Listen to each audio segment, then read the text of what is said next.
You know, Ten Keepers, recently I've been kind of wanting to play more Monster Hunter. I own Monster Hunter Rise and Monster Hunter World, but I don't own Wilds because I heard Wilds was just kind of okay. I think that the main thing I was kind of disappointed with going off the reviews of Wilds is that the game got easier compared to Rise. Because one of the things I think is a shame is that Rise got rid of a lot of the things that made Monster Hunter like it got rid of a lot of the prep time, you know? It got rid of things that were like supposedly quality of life decisions.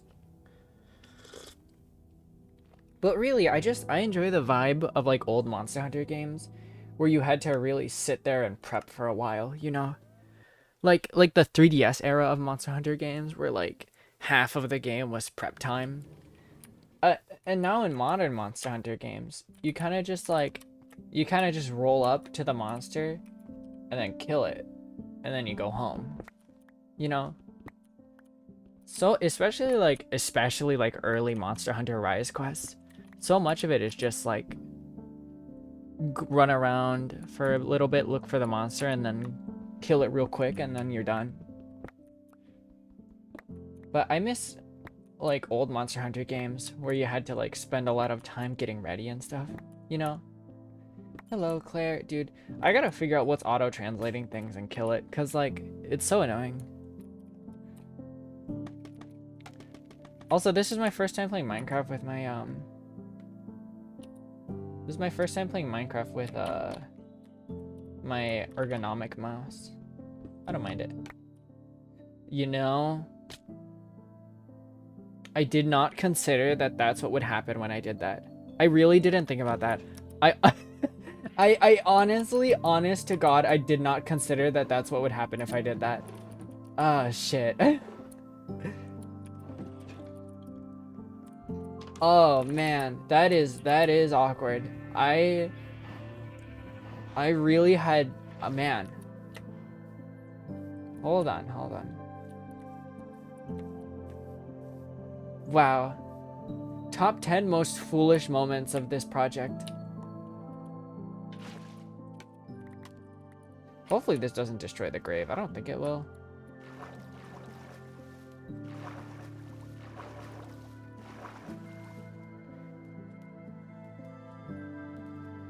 Yep. Alright. Take all items. We're missing this thing. Missing our pumpkin pie. Our diamond shovel.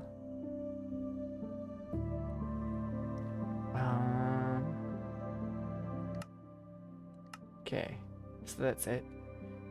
Alright. Well, honestly, situation could have been worse.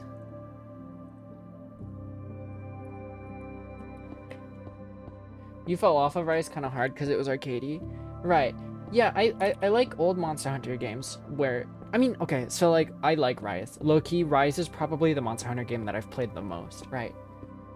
But most of that comes from just the ease of access of it, I think. And I think Rise is a fun Monster Hunter game.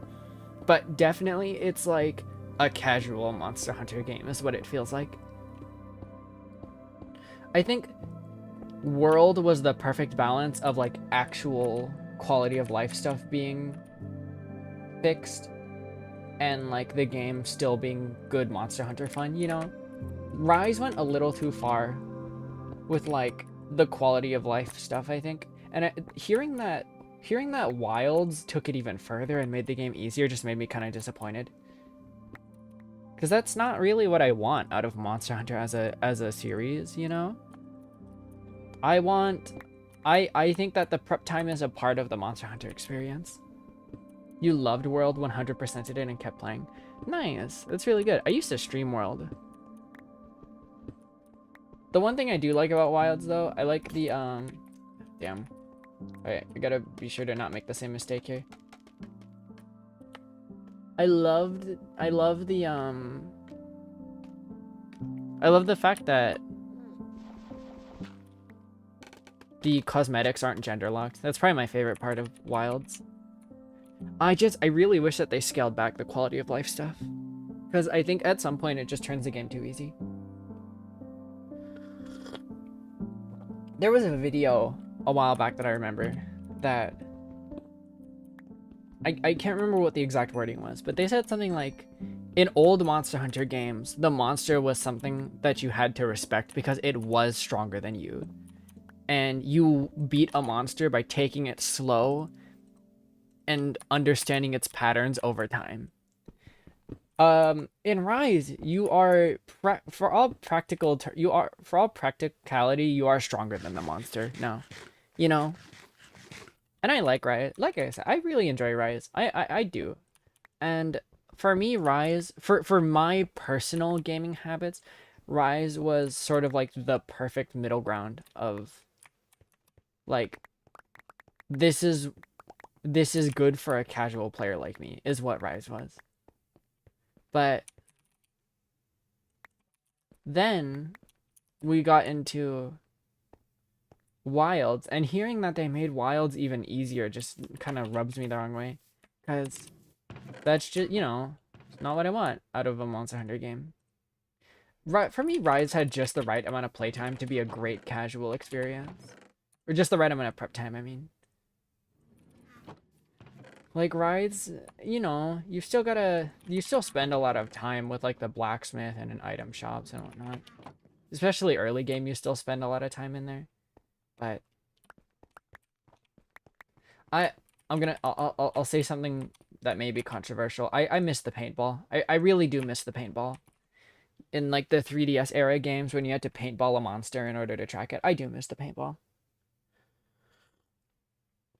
I high key, okay, this might be a hot take. I think that the scout flies in World are lamer than the paintballs. I think that paintballs are cooler than scout flies, and I think that the Monster Hunter Rise version of just the monsters always tracked is fine. I think it's fine. You don't miss the paintball, and that's fair. That's why I think that this might just be a me thing. I miss the paintball.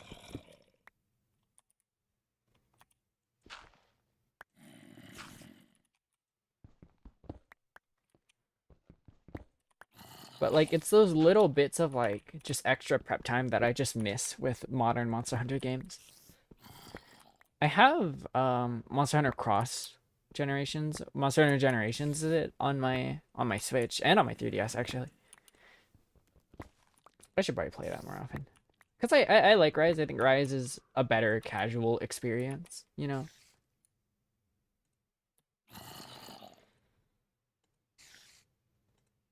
One thing about this ergonomic mouse is that it's really hard to be precise with it. It's kind of hard to explain the problem without like being here, but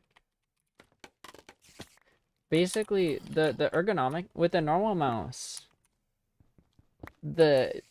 you're pressing down on it in order to use it, but you're not doing that with an ergonomic mouse since you hold the ergonomic mouse sideways. So it's a lot harder to be precise with an ergonomic mouse.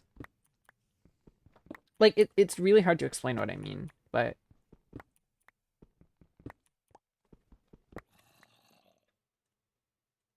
it's better for my wrist, so I'm gonna keep using it. But it is really hard to get used to. Yeah, World I think was overall, I think that World is peak Monster Hunter for most players, and I think that Rise is peak Monster Hunter for casual players. Cause for me, Rise is really, really fun. It's my favorite Monster Hunter, I would say. And I do not like that they made it easier, allegedly, in Wilds. I do want to try Wilds, at least. At some point. What I really like about Rise is its multiplayer. Rise is Rise like the only Monster Hunter game where you can just hop into the multiplayer, no strings attached? Because I swear to God, it's so annoying that you can't just hop into World multiplayer straight from the get-go, because that's what my friends want to do. We want to play the multiplayer. That's kind of why we play Monster Hunter, low-key. And the fact that most Monster Hunter games are multiplayer with an asterisk is so annoying.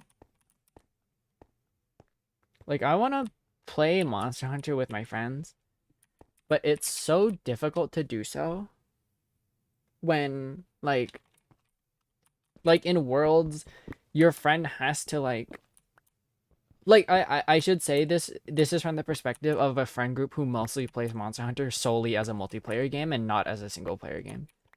Um Monster Hunter Worlds multiplayer is so annoying. I hate Monster Hunter Worlds multiplayer so much.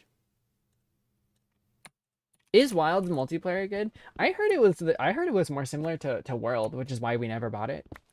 My friend group was really considering buying it, but then we heard it was more so similar to Worlds, where you have to like complete the single player content first in order to actually have access to the multiplayer. I really like Rise's approach of just having a multiplayer hub, like a dedicated space for multiplayer stuff.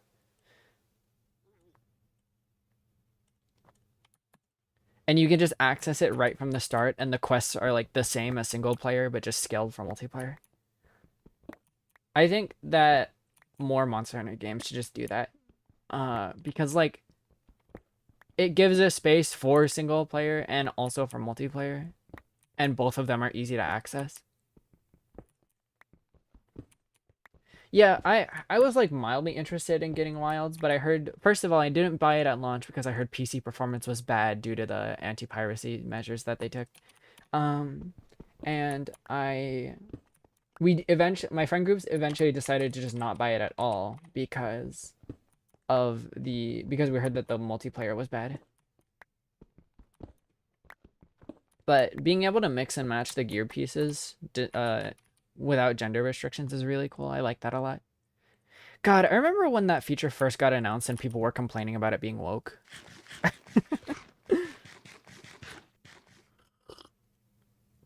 Monster Hunter has gone woke. I could hop on Monster Hunter Wilds. I would just be completely missing the hype train, you know? Which I guess isn't like a terrible thing or anything, but it would be a shame.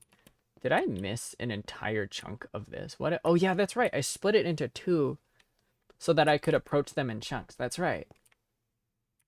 PC performance was bad. Did that ever get fixed? Did they get rid of the DRM? What is that? There's a single block up there that I can't break. That sucks. It's gonna be really annoying to have to go around and break all of these blocks, and low-key, I might actually just save it for later. is how I feel about the extra blocks.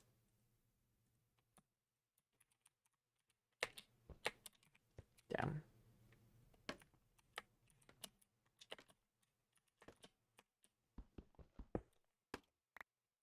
At least that one was only one block up.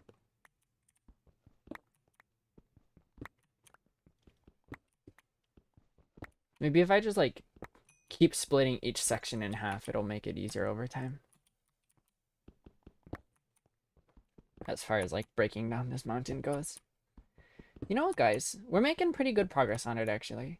I think that the hardest part is going to be like terraforming it all to look better. I saw a new trick online called retaining walls, where you just build fake walls instead of like terraforming to pretend that like they're like holding back the dirt and stuff. I think this is a little too tall for that, but yeah, I would be curious to try out Monster Hunter Wilds, especially as a stream game. Does it go on sale for a decent price? We could look into that. Cause now I'm curious. Now this has got me thinking. I wonder how it runs on Steam Deck too. Cause I mean, I have a decent enough library of monsters. Oh damn, we're full.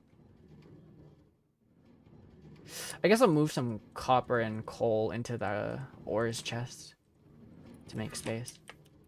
Into my actual storage chest.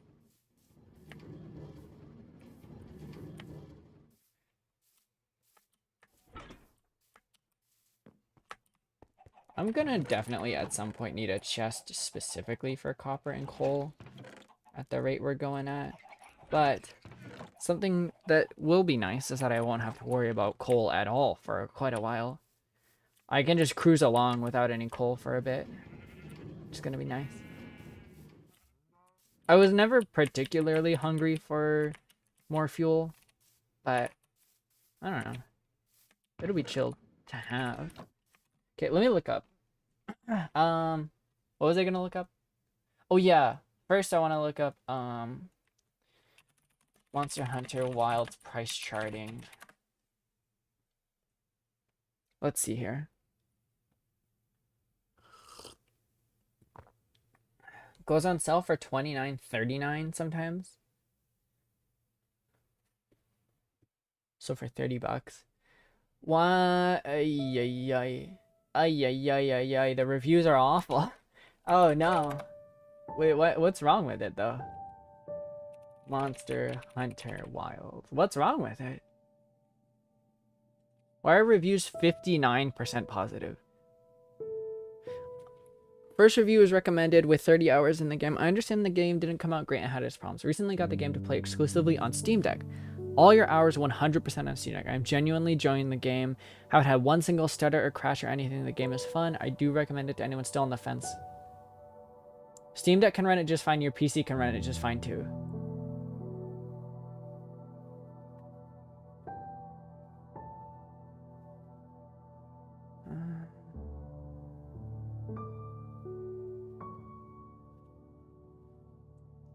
Okay, so apparently the story is bad.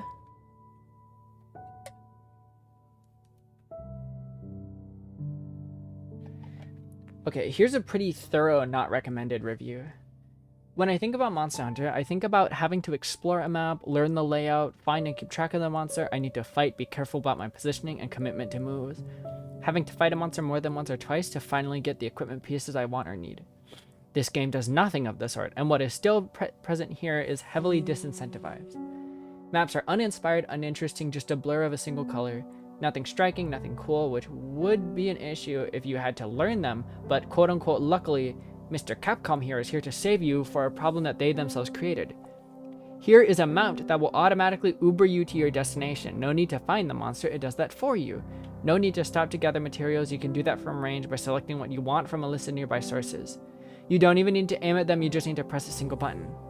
Combat is laughably easy at its core. Are you using a weapon you can block? You don't have perfect blocks, and even the strongest attacks can be nullified completely that way. No need to get points in guard or guard up skills.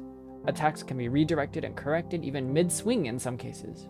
You don't need to position yourself to consider what the monster is doing or what could be doing. The game simplifies everything for you. This time, as the awful gimmick that every Mon Hun game must have, we've got wounds.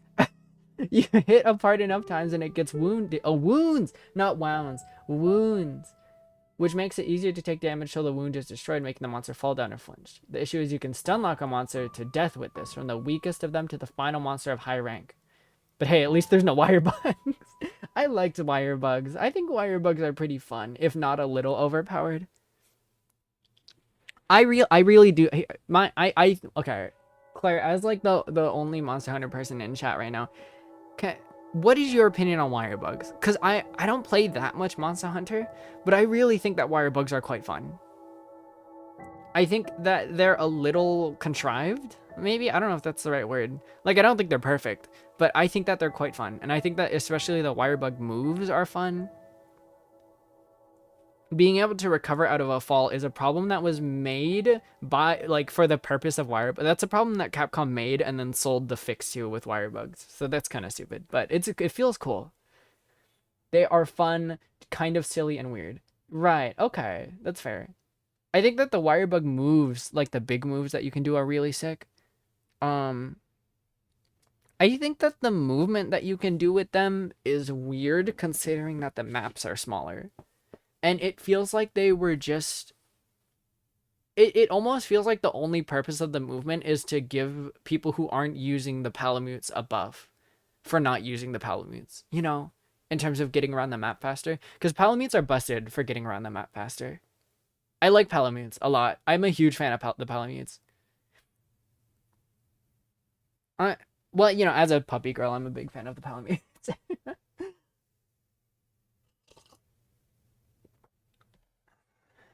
Let's see. At least there's no wire bugs. All this is just a mediocre game, but that would just not be enough for me to tell people to not play it. These are my thoughts, and other people might like the extreme streamlining of the game.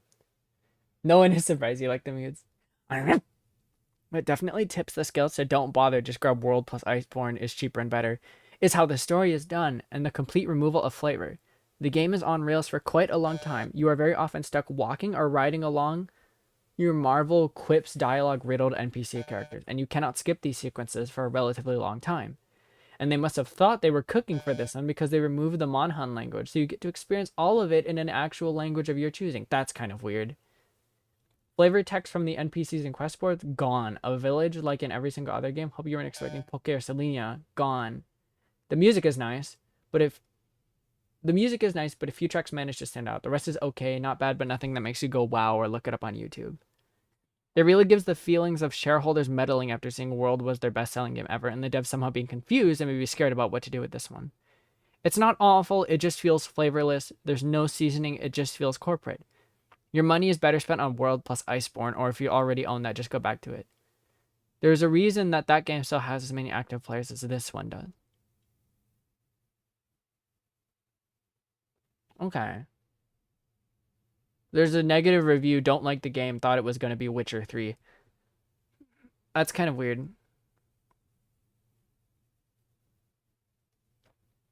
Game is fun when you get to play it. Sadly, over a year after release, the game is still a crashing mess on PC. Interesting. Co-op story experience is terrible in this game. You have to watch cutscenes separately before you play together. Oh my god, it is Worlds. Yeah, I'm not playing. I don't know if I'm gonna play this game. That's so stupid. I hate that.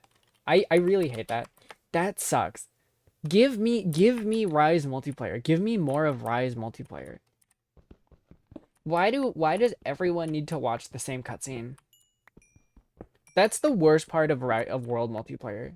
I think that's the worst part of World is that's part of the multiplayer.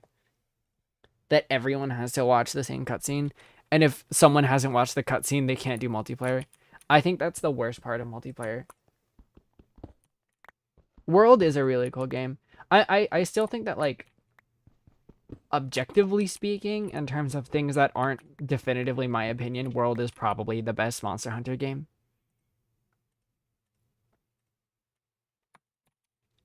Which, I like Rise a lot, but I do think that World is probably, like, technically speaking, the best one. I like Rise a lot. I really think that Rise is probably my favorite game, but I have a soft spot for, like, the 3DS era of Monster Hunter games. I remember so fondly when I had, like, zero reading comprehension, playing Monster Hunter on my 3DS, and, like, not really understanding anything, but being like, I just beat up that big monster. I'm so strong and awesome. I can remember it so fondly.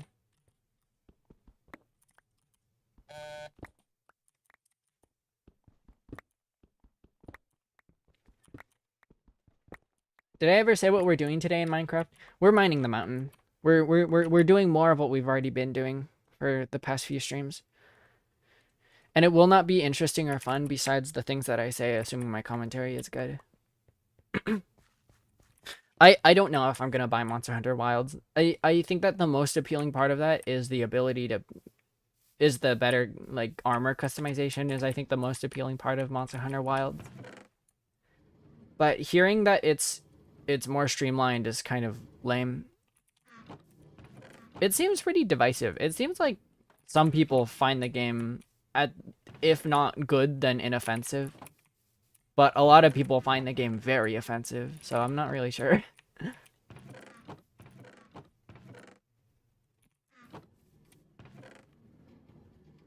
see here.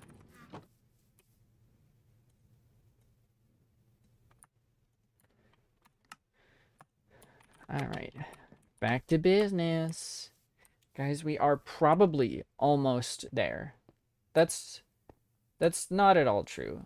But we're why does this go so deep? Oh my god. Are we even, like, close to done terraforming here? Wait. Oh no. Oh, there's so much more mountain. Maybe we'll just add a retaining wall. Oh god.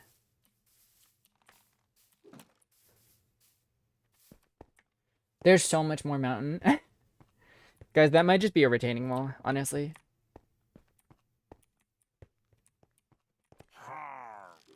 Dude.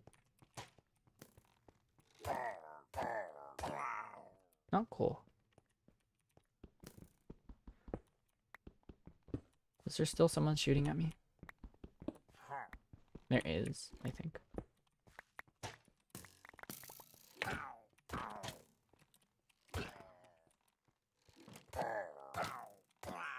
Okay. I got a crossbow. I do kind of want to use a crossbow on this playthrough, because I always pick a bow, like, no matter what. So I think it'd be interesting to use a crossbow for once. Even though, you know, crossbow enchantments aren't as good. Hello, Banana Man. Welcome, welcome. Yeah, at some point I streamed Monster Hunter World. I remember I played the heavy bowgun back then. I stopped streaming it, and I can't specifically remember why I stopped streaming it. I think I just got occupied by other games, and then I just never picked up World again.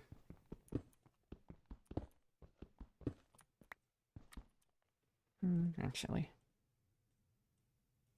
Yeah, welcome into the stream, Banana Man. Good to see you.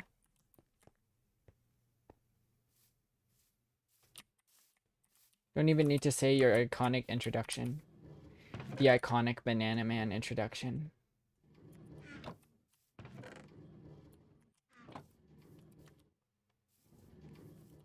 Hello, Vitor.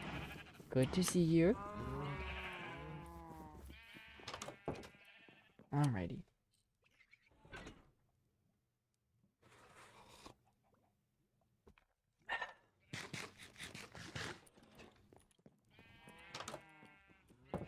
Back to the grind. Back to the grind, you guys. All of this is in an effort to get more farmland, by the way. This is what this whole plan is for. And in my defense, this is going to be a lot of farmland, you guys. We're never going to want for more farmland again. But it's going to take quite a while for us to get to that point.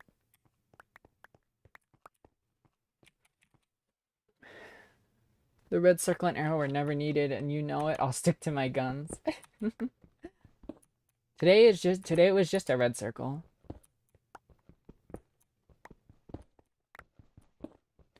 We're like more than halfway done with it, I think.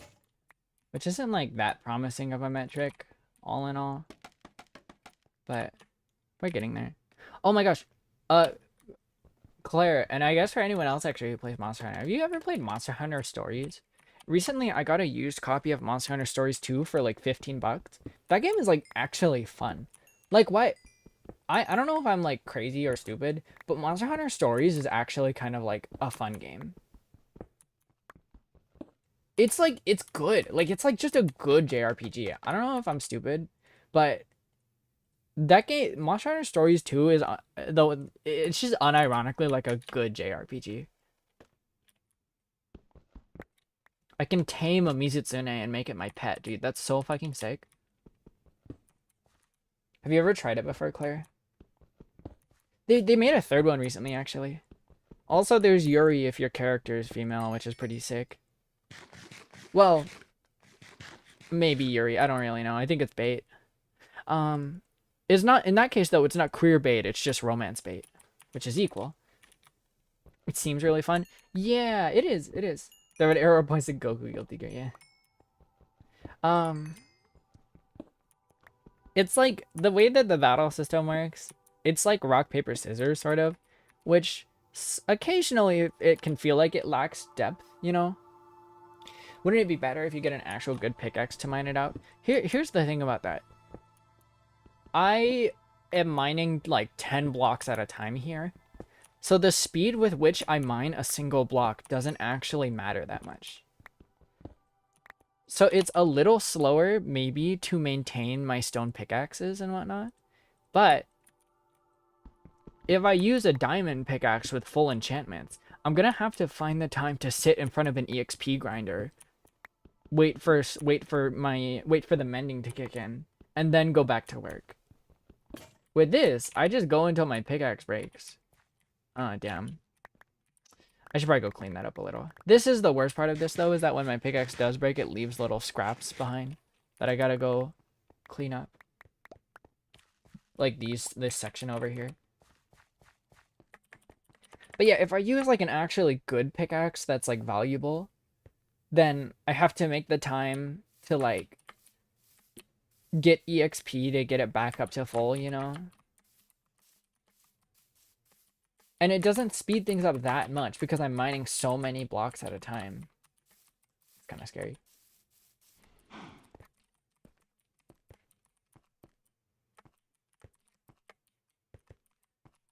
Uh, yeah, I do have an iron farm, so I could, if I wanted to. I could use iron pickaxes instead. It's something that I could do. Let's see. Here we go.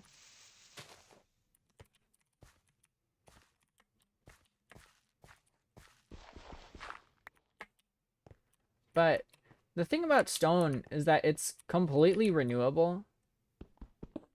As in, like, well, not, you know, it's way more, it's way easier to get renewable stone than it is renewable iron, especially because I'm mining stacks of it right now, you know? Do you think this fall will kill me? Nah, we're good. Yeah, iron is renewable too, but I'm not, like, iron is valuable in other ways than stone is. Stone is, in my current position, stone is only useful for mining. But iron has like, yeah, we're feeding the Ouroboros right now. What else am I gonna do with stacks and stacks of cobblestone? I forgot to get that one dirt block. 2 dirt blocks. Damn. I don't really want to go get it. I'll get it later.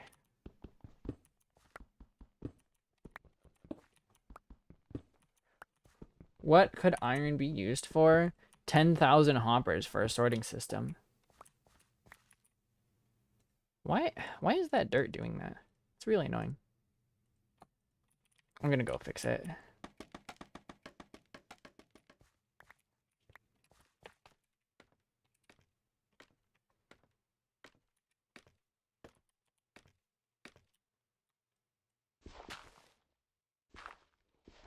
I'm using a shovel because I'm not mining as much dirt.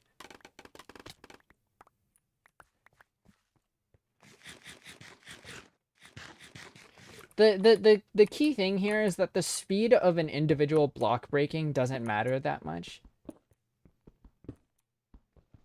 And a stone pickaxe is like the perfect middle ground of like really cheap to make and doesn't cost, and like mines pretty fast, you know? It mines fast enough, basically, to offset the cost of it.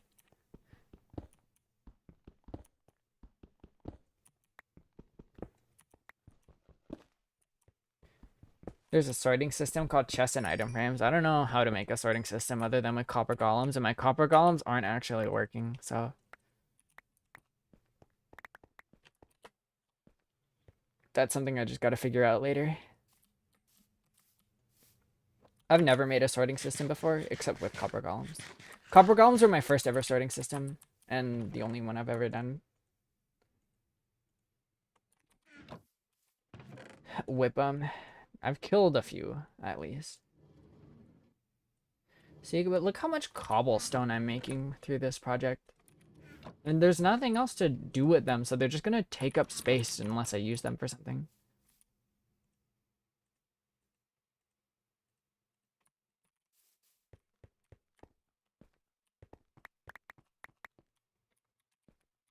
Show the rest. I have like, I want to say like 10 double chests full of cobblestone.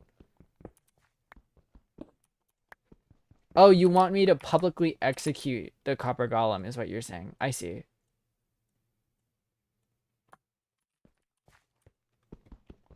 We could try that.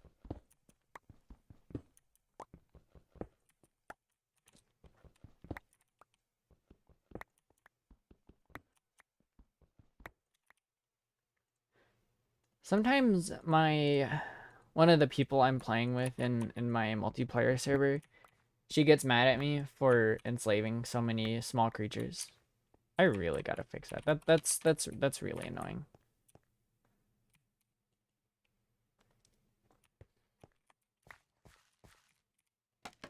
I don't even know why it's doing that.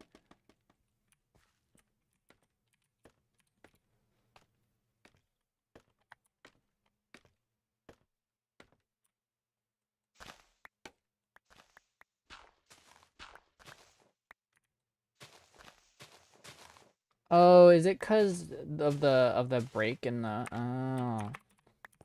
That makes sense, because there's a space here. Okay. So now it should work properly.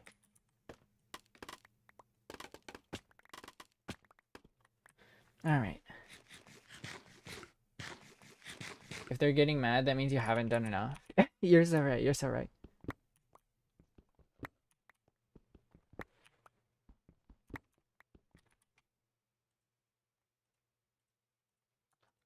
After we're done with this round of stone pickaxes, we can try iron. But it's good for villager trading. It's good for hoppers. It's good for mine carts for when I want to do that. Oh, god damn it. How close are we? And the thing, like, iron pickaxes don't actually speed it up that much. The best that they do is lower how often I need to repair and replace my pickaxes by a little bit. But not by that much, I don't think. We can see. It might be faster enough to justify. If we can decrease how often that we need to run maintenance on them, that would be useful.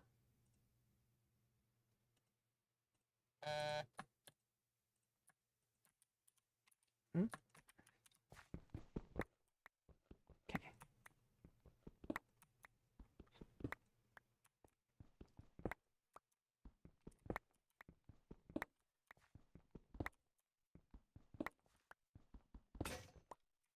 No one has used minecarts, let alone rails, since 1.9. Hey, except me.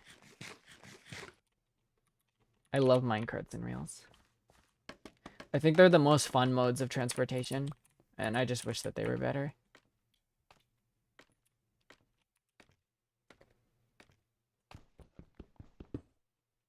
Also, you need them for some redstone contraptions.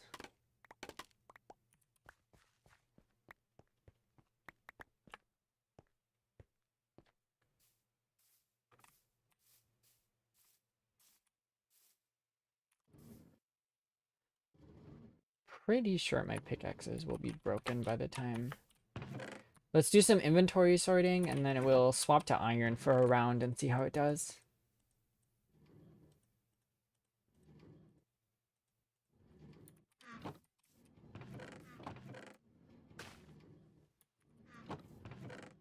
I don't know. Give me some of these.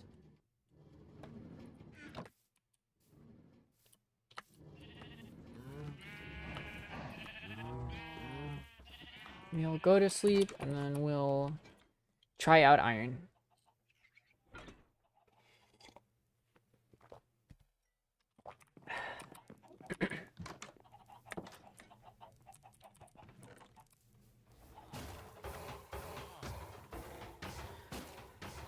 Okay. Probably like a stack of iron is a good place to start, right?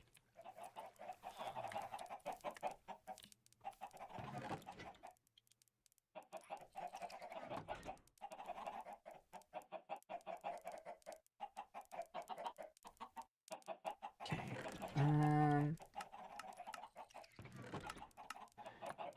Yeah, 8's a pretty good place to start with for that. Either way, I have been getting back into Minecraft slowly. That's real.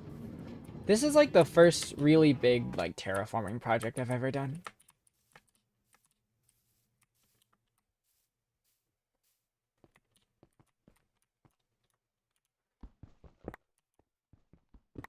Horrible and stupid essential server, but still.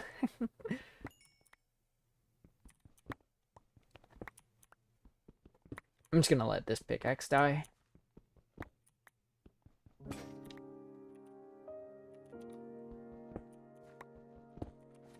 Okay.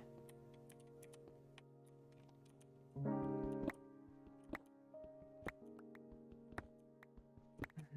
2, 3, 4.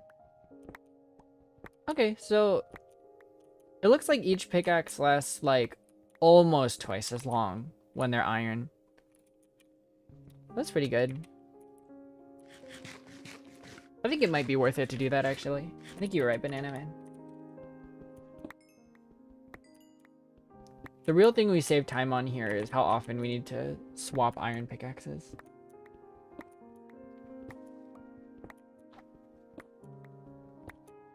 I don't... Create mod is cool, I never really vibed with it. I don't want to be like a prude or anything, but I just never really vibed with create mod.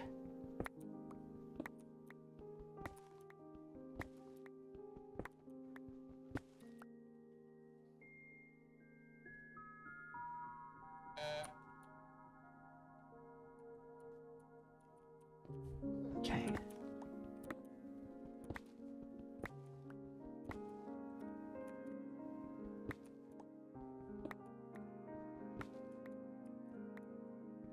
Fair, it's tedious, yeah.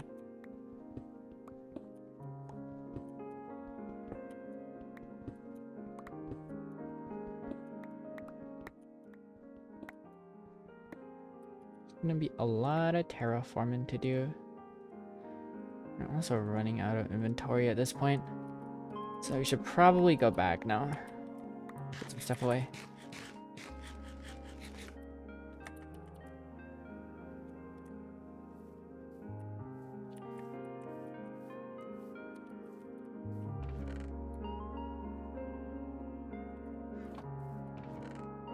Our cobblestone chests are almost full yet again. This chest too is almost there.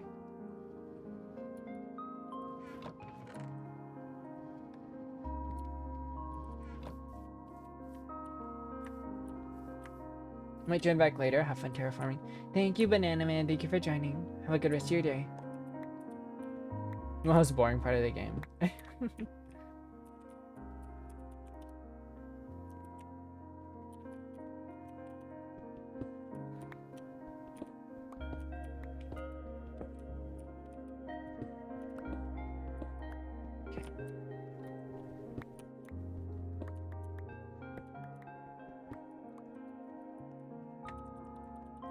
Alright, is there anything else we need to terraform on this row? Not really. So we can start here.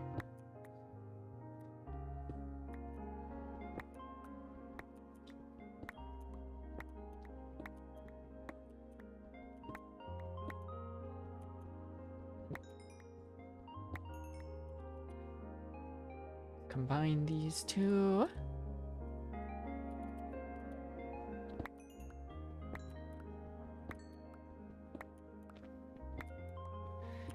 Okay.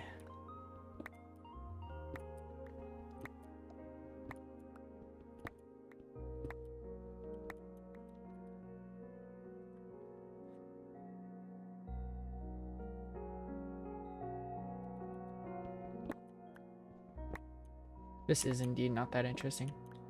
I'm wondering if maybe we should like take a break from the mountain culling. I don't know what else we really do though. We haven't gone to the end yet, but that's very much on purpose. So not really sure.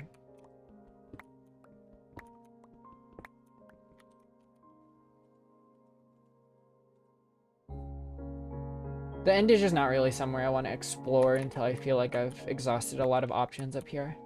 You know?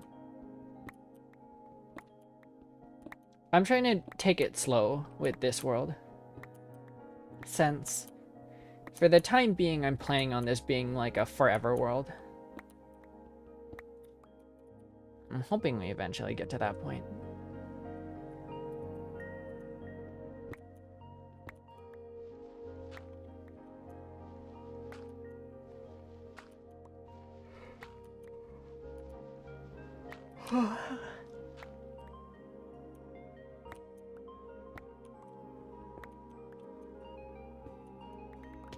That's unfortunate. That guy's okay though. Never mind. Not okay.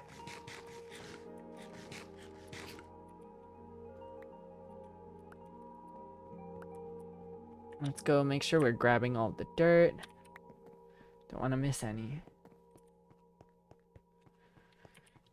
And then, we'll go back to that side, since that's the more important side currently. We could start to add dirt into the areas that are already clear and start making the farm. That might be a little less boring, and then we could finish up the rest of the terraforming at a later time. Or like off stream or something, you know.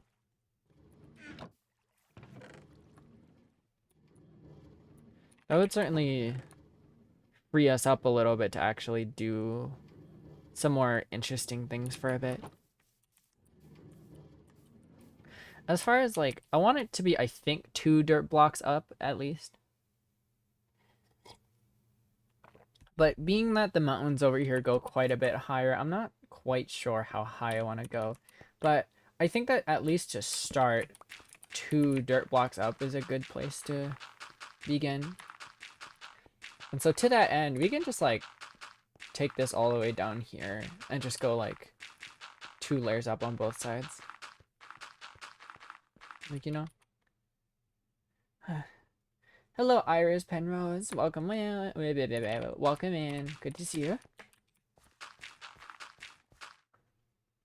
I think that pillager tower will make some good decorations. Hope you're doing great. Thank you. Thank you very much. I hope you are also doing great. Right now, we're just terraforming. Doing some kind of boring Minecraft stuff. Mostly just to expand our farmland.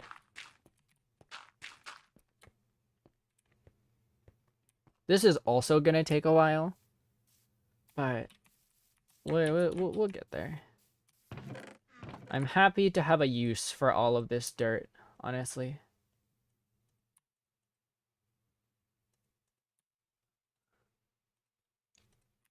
Okay. Because we have a lot of it, that's for sure.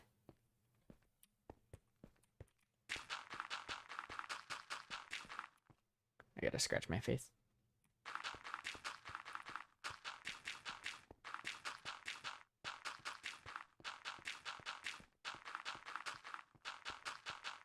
Can I? I can't sprint backwards. Damn. You wanna ask something? Sure. It's dirt in time. It is dirt in time, Vitor.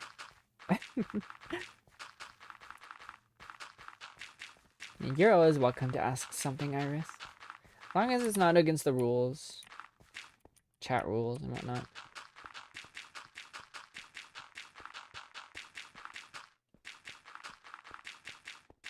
Hmm?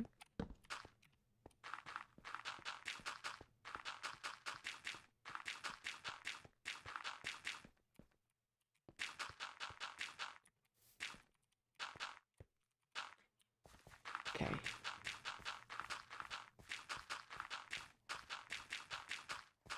I think this is the optimal mouse. Oh, never mind. This one, not quite optimal then.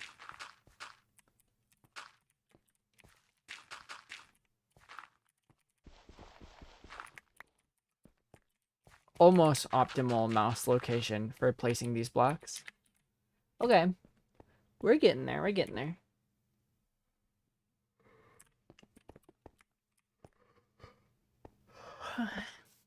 What's my favorite mob in Minecraft? Let me think. In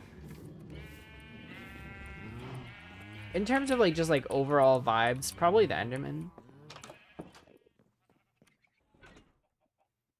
The Enderman is cool.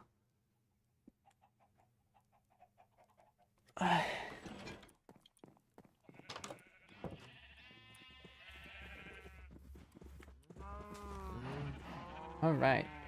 And now, I think it's back to mining business. Yeah, I would say so. We've got some more terraforming to do, chat.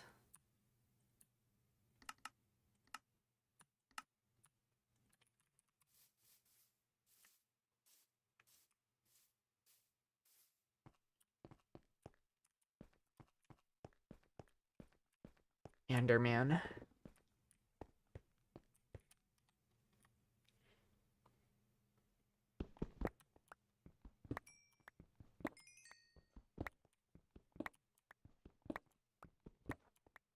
We're getting a lot of EXP from this, from all the like coal that we're mining. So I think that in due time we'll be able to upgrade our tools pretty well.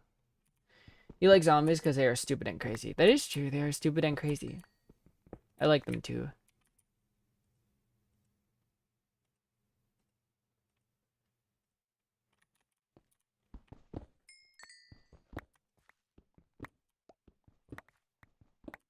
I like skeletons too. Skeletons are pretty cool.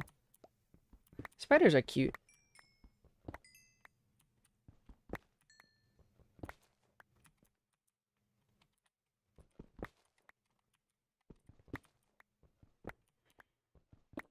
Okay.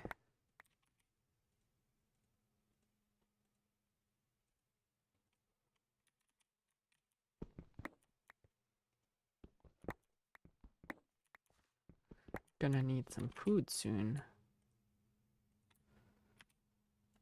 I only have 16 pieces of iron in my inventory left, so we won't be able to make that many more pickaxes. That's fine though.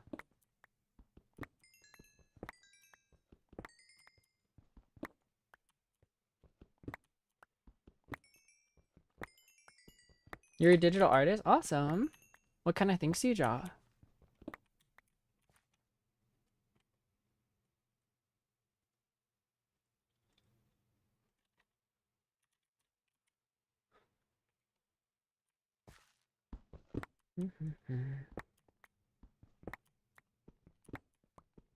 You're nice. Can I make your PFP banner PNG tuber?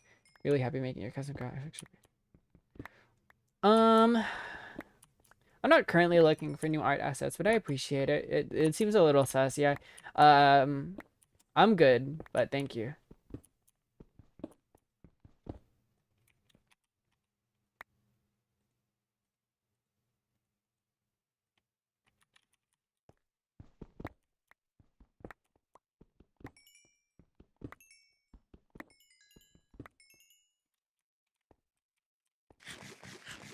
Okay.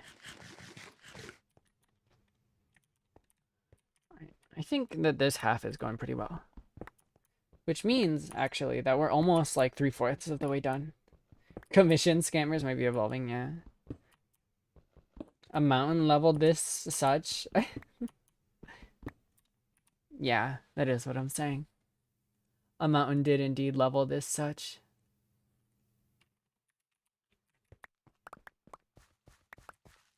Okay.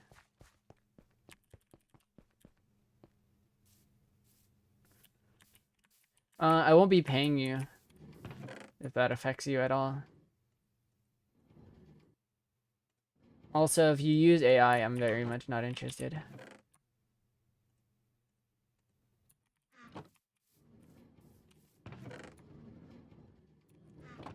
Okay. We need a new double chest for cobblestone. Of course we do. Ugh, alright.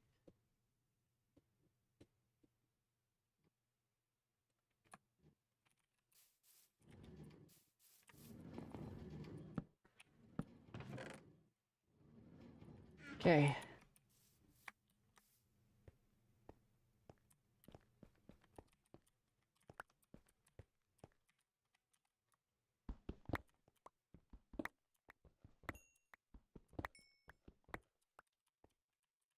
We're getting there, we're getting there.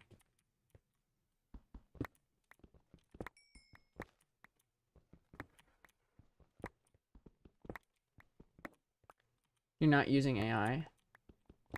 I'll still pass. I don't really need art right now. I appreciate it though. I'm an artist too, and I draw most of my stuff, so I'm good.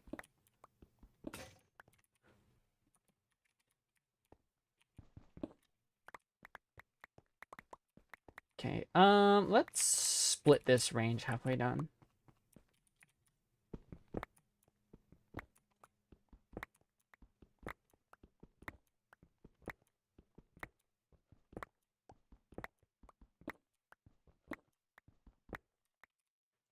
Starving to death.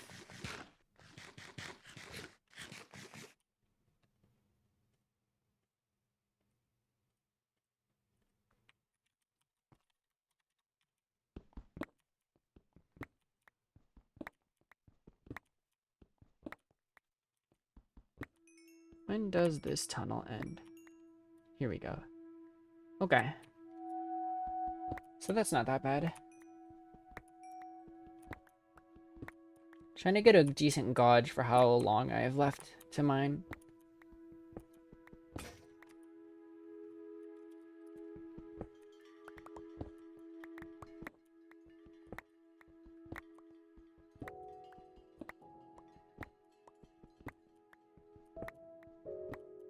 Okay. And then one thing I do want to do is go back a little and mine out one strip on the end here. Just so I don't... Just so to make it a little easier.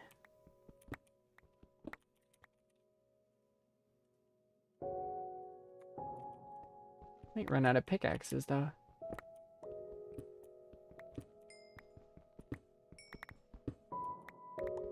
I wonder if I can make copper pickaxes. Wait a second, guys. New meta just dropped. Hello. Copper pickaxe meta. For terraforming. I'm just saying, we have a lot of copper and we have a lot of coal, guys. I think that there's potential here. Went from disposable stone pickaxes to disposable iron. Yeah, I got a recommendation to swap to iron because it'll reduce the repair time and like the upkeep time. But I'm thinking, right, Sin, check this out. Peep the extra chest. Look at that. Look at that. Look at that. Look at all this. Are you advertising your services by saying that my assets look like shit? Your PNG tuber looks really poorly made. I can make something much better than this, and I've already made similar ones before. The one you got made probably wasn't from a very skilled artist. Oh my lord. Oh my lord. Are you even paying attention? First of all, I said that I made my own art. Yeah, insane strategy. First of all, I said I made my own art, which is nuts, because now you're calling me a shit artist, which is not a good way to advertise your products. But second of all, the art for this model was made from my very good and talented art friend. Crazy strategy to insult my favorite art friend. Hello. Absolutely insane. You are nuts. I'm not commissioning you for anything. If you advertise your services once more, I'm gonna give you a timeout for fun. Absolutely insane strategy. Alright, so we're gonna smelt up a bunch of copper for this next round, and we're gonna see how far copper pickaxes get us. But before we do that, let's make some acacia logs. And then use the rest of our iron to craft a few more iron pickaxes for one more go.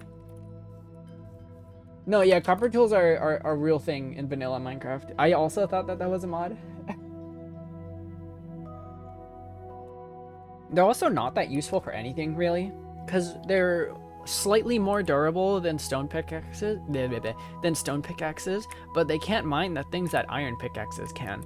So really, the only thing they're good for is if you have copper, but not iron, which is a really niche situation for early game, and it's almost more trouble to smelt it than it is to just keep using stone.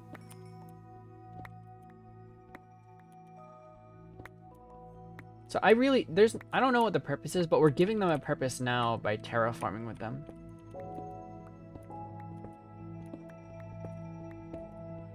Yeah, absolutely insane strategy to insult not only my art, but the art of an art friend of mine. Crazy strategy. If you're trying to advertise, first of all, a random VTuber's chat isn't the place to do it. Second of all, you really need a new strategy, because that is not it, quite frankly.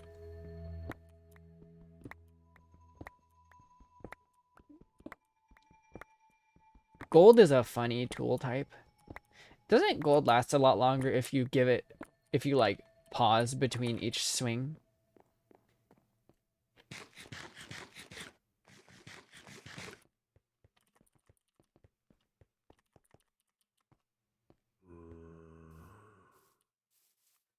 Alright, returning back home. And then we'll sort out our inventory.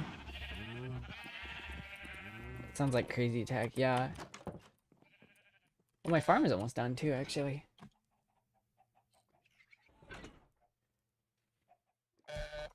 Let's harvest our farm. Hi, Satono Diamond.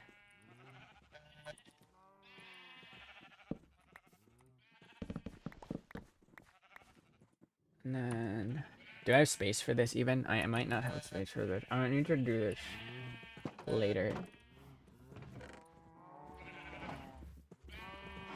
Yeah, but I thought there was like a tech you could do with gold, where like if you like pause between your swings, it lasts longer.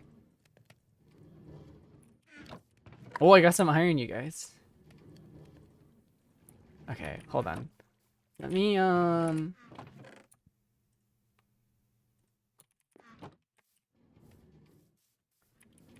do you guys think that that person left the chat? I'm not usually that mean to blatant scammers.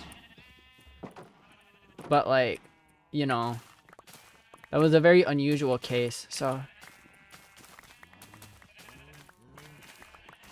Usually with blatant scammers, I do like the customer service method, you know, where like I try to be polite about it in case I'm wrong. Like that, you know, I appreciate you, but to me it seems that you're using techniques that I see scammers use often, so I'm gonna have to refuse your services, and I will not continue further communication, stuff like that, you know. But yeah, that was crazy.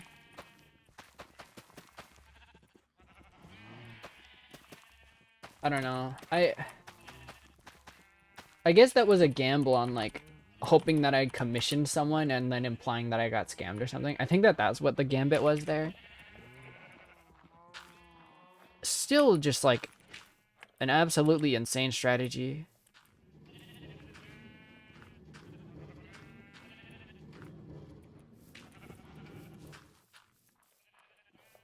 And then we love gambling. Yeah, we love gambling. Let's store away like half of the carrots that we got just to make sure we're getting something out of it. Today might be a farming day because it looks like my kelp is kind of growing in too. So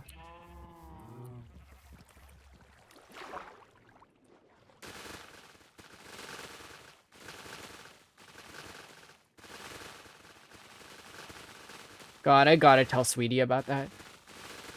That someone tried to advertise their services by saying her art looks like shit. That's gonna be so funny. Most people in my chat don't know who Sweetie is, but she's the artist who created this model, the art for this model. Anyways, I did the rigging for it.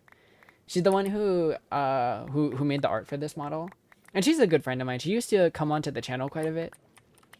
At one point, actually, fun fact, we were considering on making this whole channel a collab channel between the two of us, but that idea kind of didn't go through.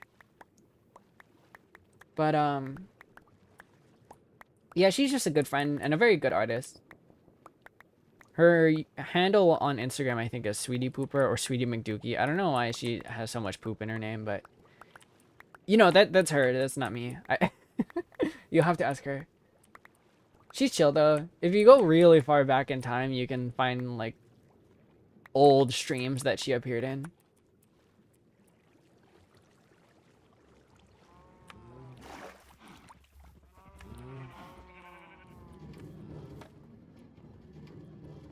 Okay.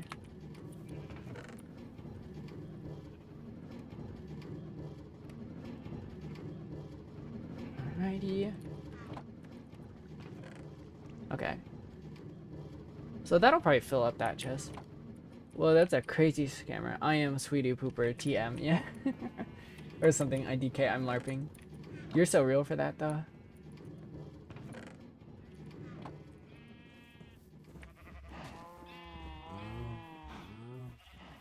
I don't really want to harvest the rest of that. Okay. Too bad that the automated part of this farm is so slow. It's like it kind of augments the actual farm itself, but the automated part of it is so goddamn slow, it's almost just not even worth it to have it around. It is what it is, though. Okay. So we'll finish off these iron pickaxes, and then hopefully the copper will be more or less done.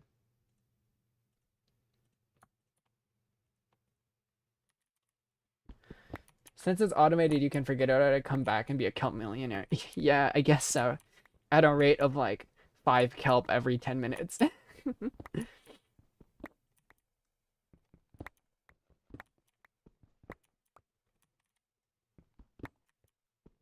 A kelplionaire. I don't know. Ah, damn, I let it break.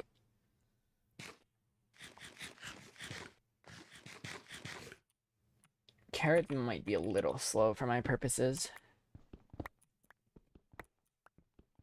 You underestimate your power.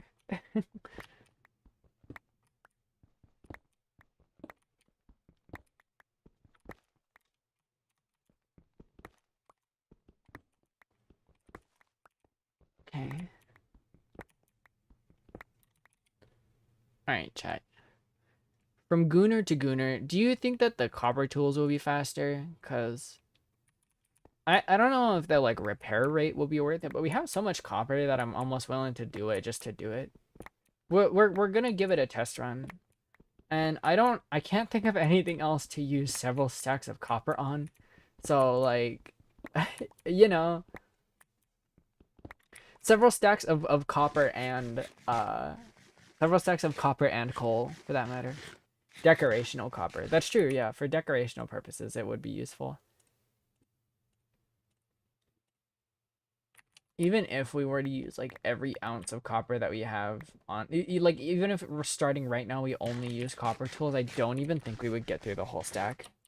Not to mention we'd be mining more as we go. So really the quote unquote problem would just get worse over time.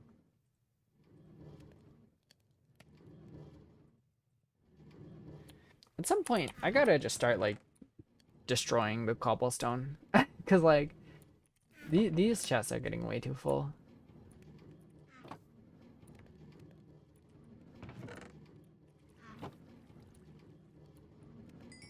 Alrighty, that's a lot of copper.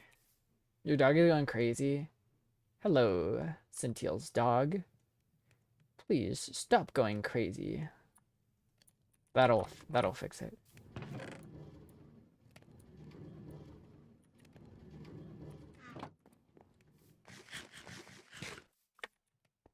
Alright, the copper pickaxe revolution is gonna be real, chat. He does stop, but he looks at you. Like an old man. Just slightly unnerving. Well, that's funny, though. And also cute.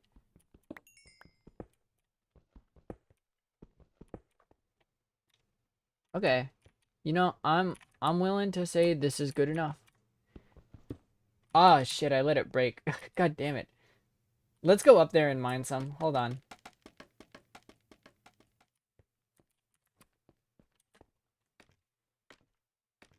I let it break again. We've got a few pillars we've got to take care of here.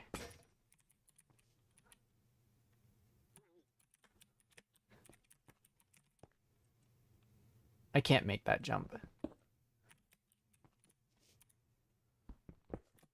Okay. You know, I can make this work. That one I can't really make work. I don't have enough space for that.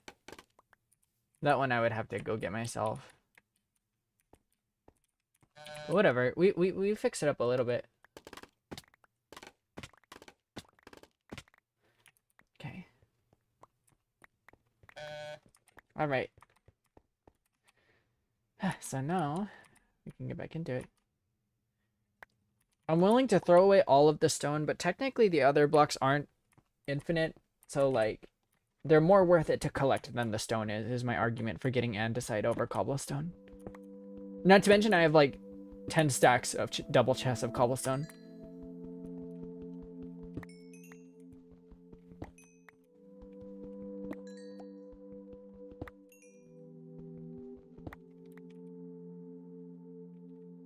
Society of copper tools were a little better. It wouldn't change that much.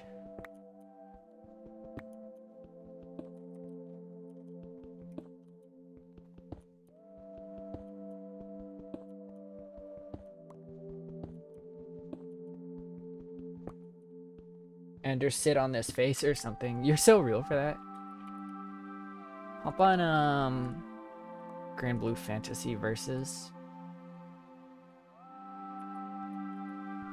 Do you think that there's a Minecraft skin? Surely there is, right? There's enough Grand Blue characters that you almost certainly can't find one skin for each character. But there's probably like at least a dozen for Narmaya. I think I said Grand Blue, but I suppose I might have misspoken. So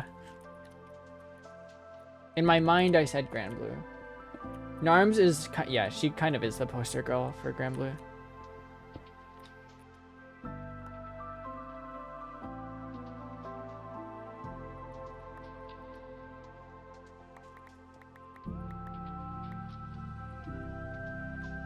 Sure is getting dark outside, but my workspace is nice and lit up, so it doesn't really matter. My workspace is lit. She got that cow in her moos wholesomely. Wholesome Narmaya.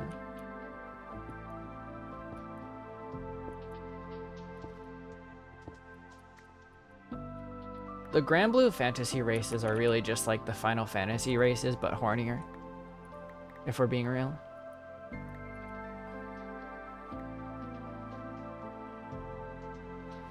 Like the auras in Final Fantasy 14, you know, they've got the horns and stuff, and their females are shorter and the males are taller. And then like the Grand Blue version of auras are the males are huge and buff, and they're big bara men, and then the females are small and stout, and they're all short stacks. They're just horny versions of the Final Fantasy races. The potato race is just as stupid. That is true. Yeah, I do love the potatoes. In both games, they're fantastic. This whole thing, it's fantastic. What are they calling Grand Blue? They're called Harvins, I think, in Grand Blue.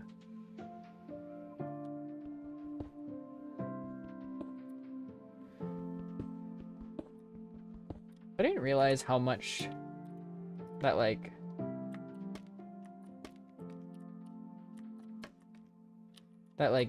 Grand Blue copies off of Final Fantasy until someone pointed it out to me. Like, it's very clear that the devs of Grand Blue would like Final Fantasy, to say the least.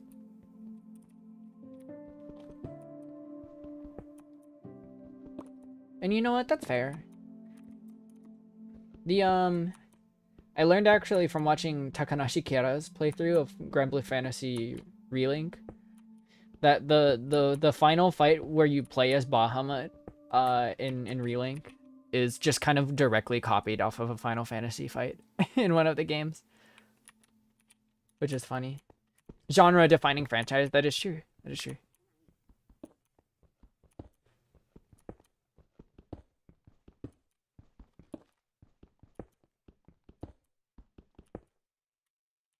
Okay, you know, guys, we're kind of getting there. Not fast, strictly speaking, but we're getting there.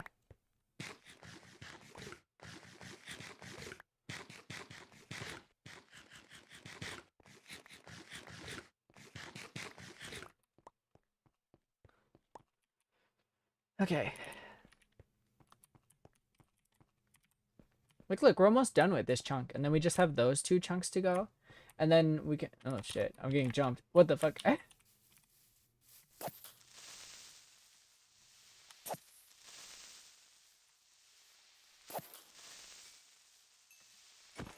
right.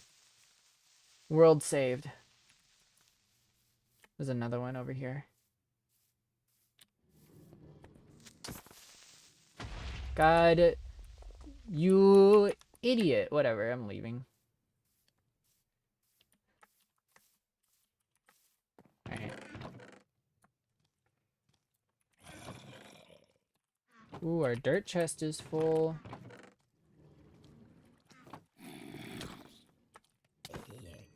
Okay.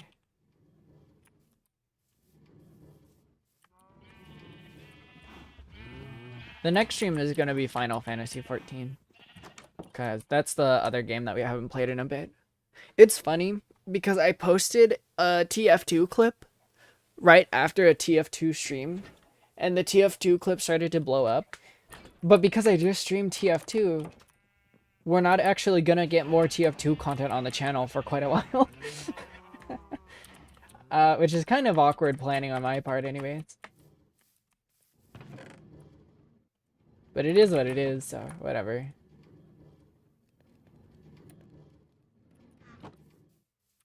Good to learn. Good to learn. That is true. We're gonna turn these into sticks. Too lazy to make more sticks. Too lazy to harvest more wood. And this whole bamboo thing that I set up is right here, so just gotta turn it into sticks. And then I should probably put this in the bamboo destroying machine.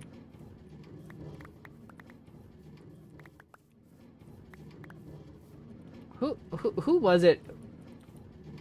Who was it in my chat that told me that I should make an automated bamboo farm for smelting? This is just like so much less practical than like a kelp farm for smelting. Because the scale at which you need to design the farm, if you want it to be like practical for that. Yeah, because you can smelt bamboo, which makes it a renewable fuel source in theory. The problem with bamboo as a fuel source, though, is that it takes 3 bamboo to smelt 1 item. The amount of bamboo that you need to farm in order to make that practical is insane.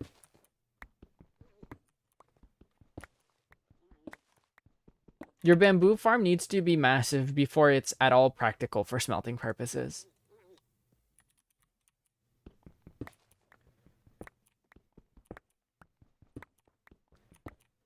The only reason that my chests have a lot of bamboo in it is because I'm not actually smelting anything in them.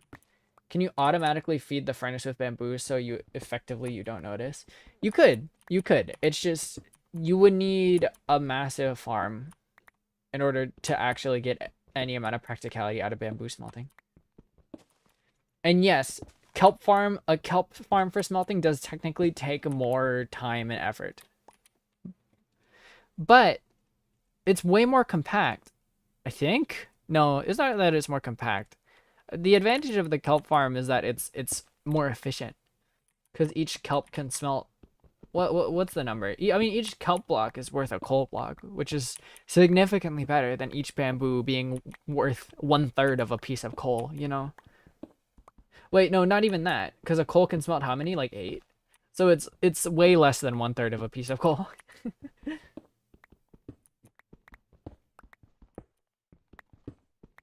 My system does indeed automatically feed the. I can show you my system real quick. It's a pretty simple one. Sapling maxing. Let me grab this. My bamboo farm is a pretty simple one. The reason I have this bamboo just randomly planted here is because my bamboo farm is too slow. And when the furnace is actually like active and smelting things, it just killed all of the bamboo that's stored up, because this farm doesn't produce bamboo fast enough. It's just a bunch of observers and pistons that detect when it grows. And then it's a minecart that collects them at the bottom here and then transports it into this chest right here.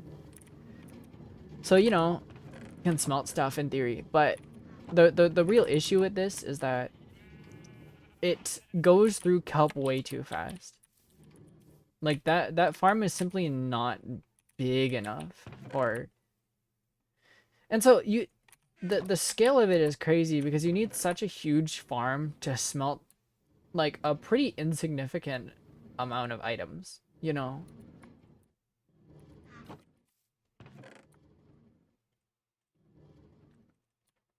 You know, I have too much cobblestone. Let's melt some cobblestone. We'll turn it into smooth stone. Even though we actually currently have like 2 chests full of smooth stone thanks to our silk touch arc. Let's just smelt some cobblestone.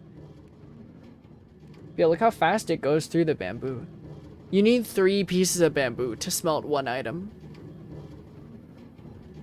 Yunayo hates viewer ideas. That's not true. That's kind of why I want to make a bigger farm area. Because I want to make a bigger bamboo farm so it's a little more practical, and a bigger kelp farm for that matter. Because before, I had basically used up all of the practical farming land. Because you can see based on the slope here, this whole area used to lead up to a super tall mountain. You can see like the profile of the mountain on this wall here. It led up to just like a super tall mountain that was impossible to make any farms on. So that's why we're terraforming it. Is so that I can just have way more farmland than I actually need.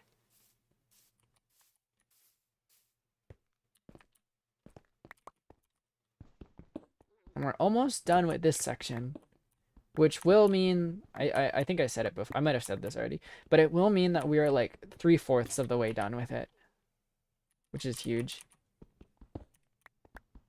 Kind of feels like you went a bit too far with this project. Maybe, but this means that I will never have any want for any farmland ever again. Also, I didn't want it to just be like a random valley in the middle of nowhere. I wanted it to seem like it was just in between, like a space between 2 actual notable mountains, is what I wanted it to be like. All roads lead to survival mode mega. What is a mode mega farm? In general, I always go too far with my projects. My scales are always just way too big. I found a tutorial for like a simple beginner Minecraft house online that actually looked like I could feasibly build it, especially with just direct instructions like it was giving me. And I kind of do want to try it. Give me a sec. I keep getting annoying ass recommendations from a subreddit called r/Kirara And the reason that it's annoying is because they're set on Kirara being a femboy, which like, if you have any amount of reading comprehension, you would know that that's not the case. We should tear down this mountain and place a Walmart parking lot here. I agree. I agree. I think that would be better.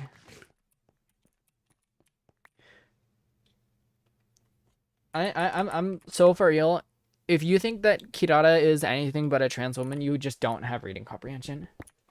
It takes the minimal amount of reading between the lines to recognize that Hakari says that he doesn't like men. And he's very clearly in a relationship with Kirara. And Kirara is feminine presenting, but used to be masculine presenting as in the past. It takes like the bare minimum amount of like reading comprehension to understand what Gege was trying to say. Yeah, I get subreddits recommended, I guess. I don't know why. Hakari is a straight man and Kirara is his girlfriend. Exactly, yeah. Hakari is dating Kirara. Hakari said he doesn't like men. Like, come on, guys. Read the series. Yeah, it's JJK. The Kirara Glaze subreddit is based. That's good. I wouldn't even say based because it's just a thing about like reading comprehension. Like, read the damn manga. I'm so for real. There's some things in JJK that are difficult to understand. But like it's get so for real. Reddit has a main feed. You always hop on a specific subreddit. Yeah. How long have we been streaming for? An hour and a half. I'll probably take a break soon. Maybe. How long am I streaming for? Yeah, I'll probably take a break soon. Asking too much for fans to read. They're based because they know she's the baddest one. Okay, that's real. Versus 3rd grade reading level. Yeah. Like that just PMO pisses me off. Is that what that stands for? That's what that stands for, right? Because, like, you know, there's a lot of things you can point to, like, oh, Hakari and Kirara represent going against conservative values in the story, based both on their curse techniques and their relationship and her gender identity. Like, there's a lot of stuff you can say about that. And that's kind of subjective and cool. But it is, like, Hakari states on paper that he does not like, he's not into men, right? Like, you know, there's some reading between the lines you would need to do for the conservative values thing. But, like, there's absolutely no reading between the lines that you need to do when Hakari says, yeah, I don't like men. I wouldn't get on a, why would I get on a Ferris wheel with anything but a girl? Is what he says, right? Something like that. JJK fans versus reading. Yuna LARPs? Are you calling me a LARPer? For stating straight facts?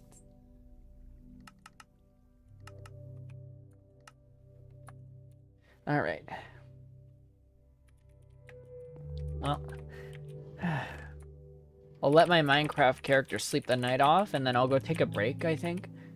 And then we'll get back to it. Because we're almost done, honestly. LARP strike!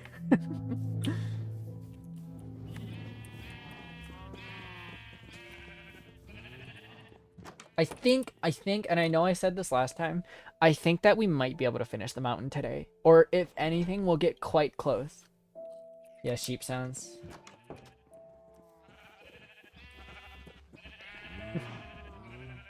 Okay, let me see. I'm almost done with my tea. Hold on.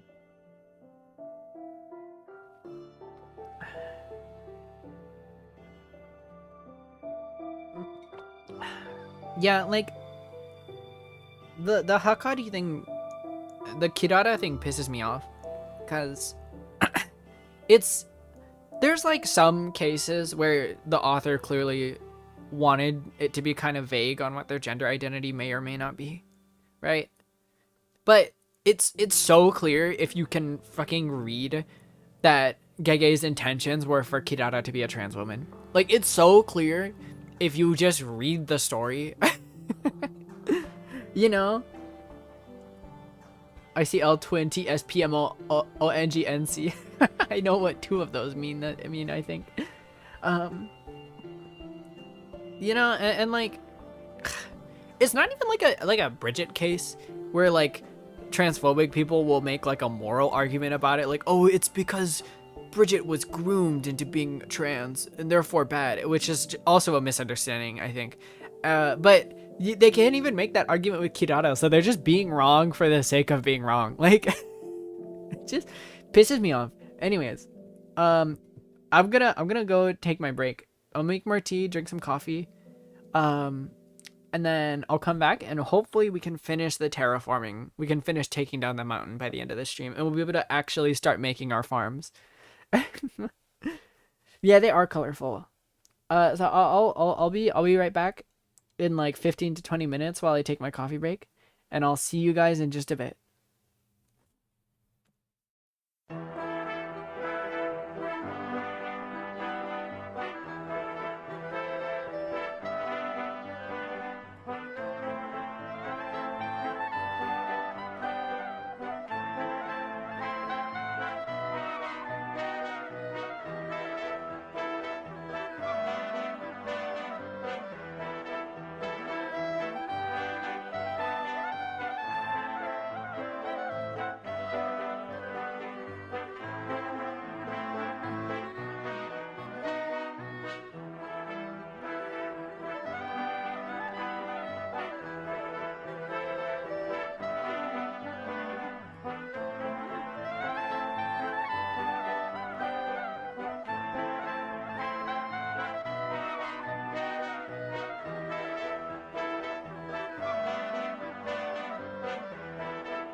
Okay, I'm back.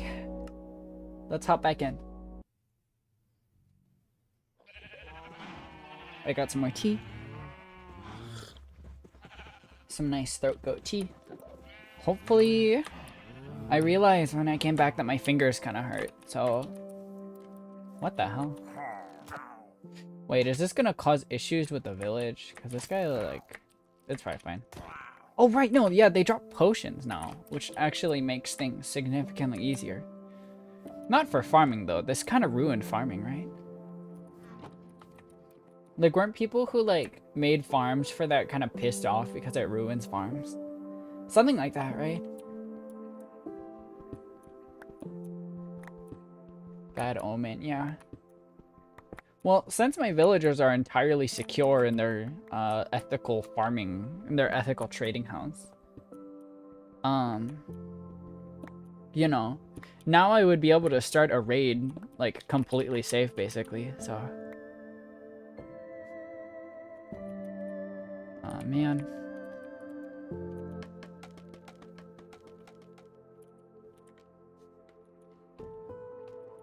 Admittedly, if I had already gone to the end and gotten an elytra, this would have gone by much faster. But it is what it is. I'm not, like, particularly perturbed.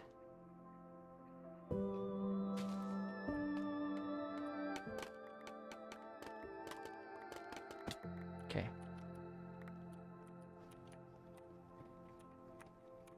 It lowers trade prices. Right, right. Oh, shit, that was a mistake. Hold on. Let me clear that out. What is the first one that I can reach? So it's this block of height that I can reach. Yeah, okay. So I need to mine everything else then.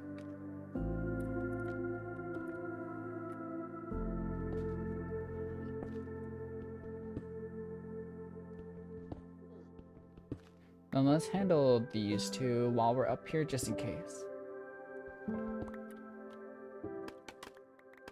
Alright, I think that that's everything. Yeah, everything else we can reach. Okay. Never mind. Scratch that. There's one more that we can't reach.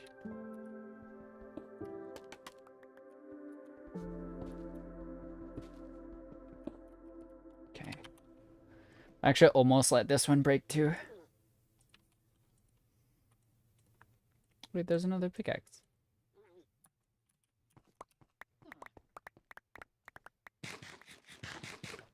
Yeah, now you can't, like, automatically farm raids, right? Can you, like... Okay, so I've seen farms work for, like, raids. If you start a raid at a really high up spot with a really high up quote-unquote village, can you force all of the raiders to spawn in one spot and then fall to their death? Is that how raid farms work?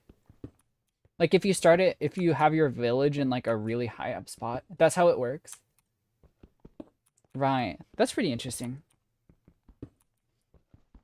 I mean, and I can see how people would be kind of mad at that for, like, not being as practical for farms. But wouldn't that still be, like, a decently practical farm? That and a mob spawner farm way? Oh, like the traditional, like, T-shaped mob spawner? Not T-shaped, but, like, you know, the tower. I do kind of want to make one of those, but I always found those to be, like, not that practical for how ugly they look. You know? Like... I always found, like, the tunnel, the drop tower mob spawners are just not practical enough for how freaking ugly that they are, you know?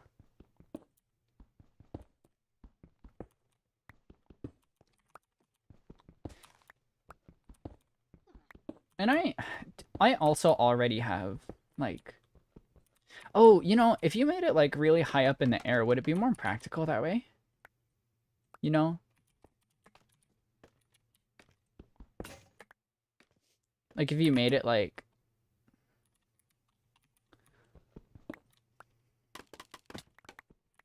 Like, really high. Would that make a mob farm more practical? It would, right? How high do you have to be before monsters can't spawn below you anymore?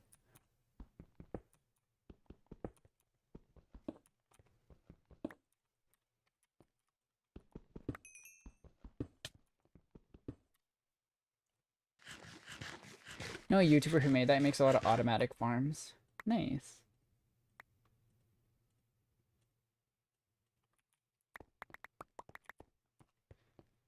It limits their spawn options. Ideally, they're all in one place and killed, so it counts. Right. Well, we can make some high-up mob farms. Maybe, like...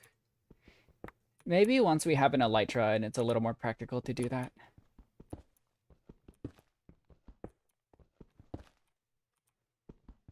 Let's go get rid of that block up there.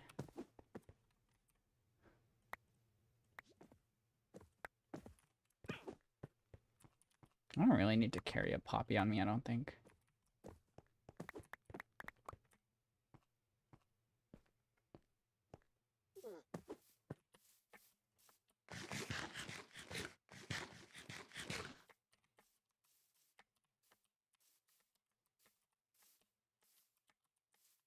Okay, so we make our way up here. It's this group, right, that's giving us trouble. Yeah.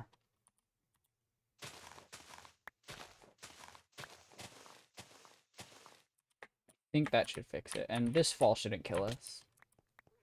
So that's okay. Alrighty.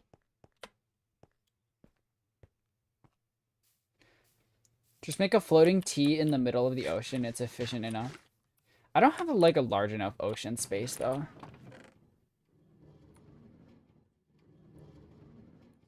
You know, let me dump some more copper and coal in here.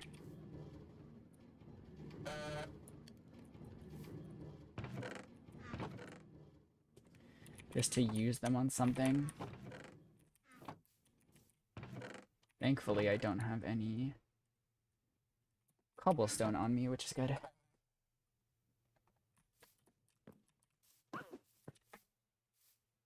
And I have enough pickaxes to keep going.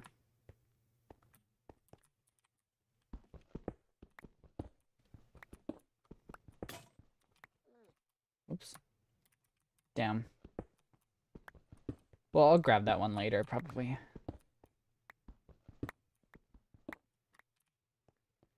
We still have quite a bit to mine, honestly.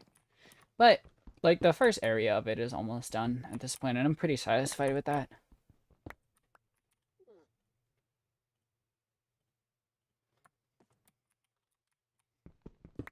Cynthia was right that I might have gone a little too far with this project, but it's whatever.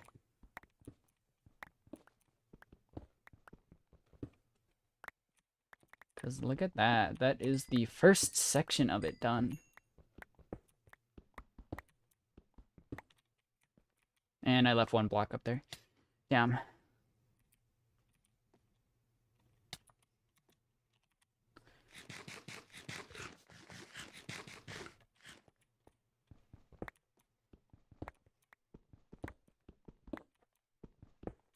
Okay.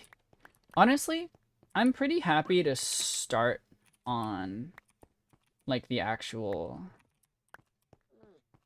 I'm pretty happy at this point to start on, like, the dirt terraforming over here. Oh, it's slowly turning into grass. That's kind of cool that you can see the progress of it turning into grass. I do probably want it to be, like, a little higher up, though. So that's... It's whatever. We're gonna have to do, like, at least a little bit of terraforming. Probably, I don't know. Because I don't want this to be, like, this high, you know?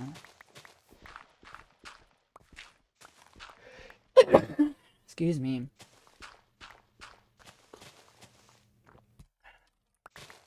Like, probably, like...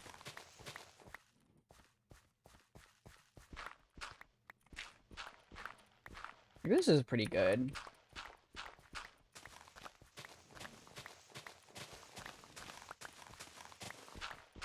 Yeah, this works. Okay.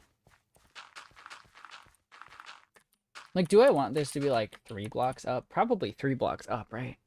That gives us more space to work with, I would say. So yeah, let's do 3 blocks up.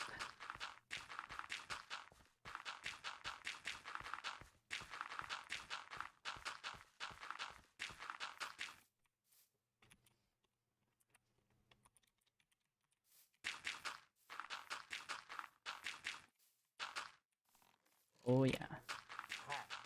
And we'll just leave that guy behind.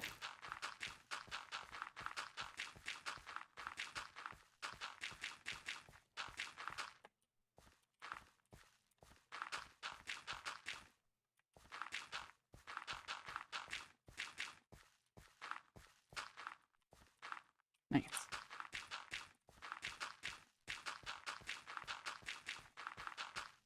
So yeah, this whole process is gonna take quite a while. So I think if anything, just to empty out some of our chests, we can get started on the adding dirt in.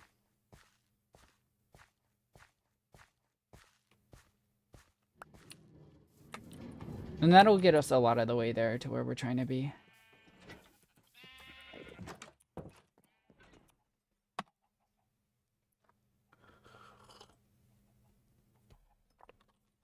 Ideally, I would turn this space into a lot of automated farms. Like a lot of massive automated farms.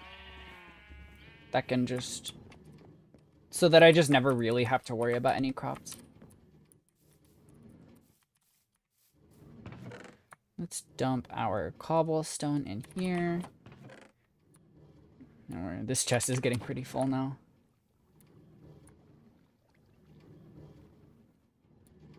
Okay. And then we'll grab a... Oh. She got a Windows notification? That was kind of weird. I don't know what that's about. And then we'll start setting in the first layer of dirt.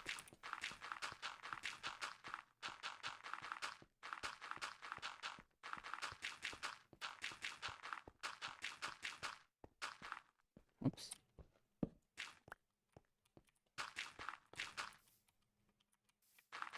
That thing grew into grass really quickly.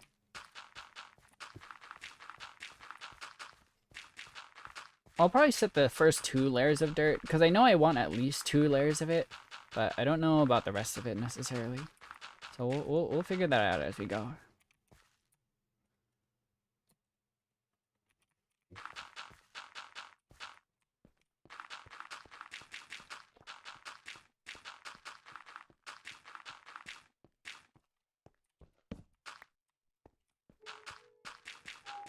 And I do probably want like a lot of it to be 3 blocks high. I just don't know how much of it.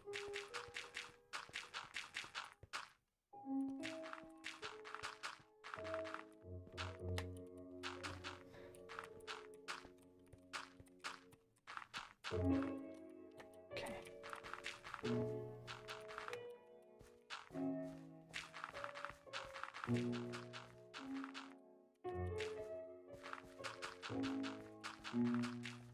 Yeah, my sense of scale with my projects is always a little off. But, you know, it is what it is. Okay. So you guys, we're gonna have so much space to farm here.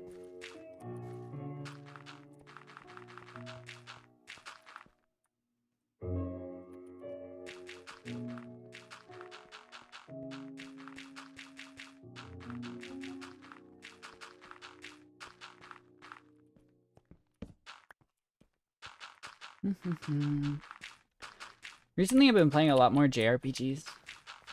Just like in general, weirdly enough. I don't know why that's been my genre of choice recently. But it's fun. I enjoy... I think I just enjoy classic turn-based RPGs.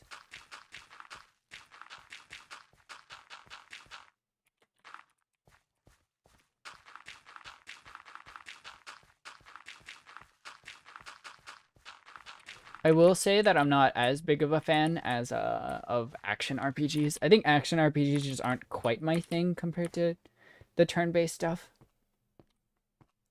But I enjoy both of them enough.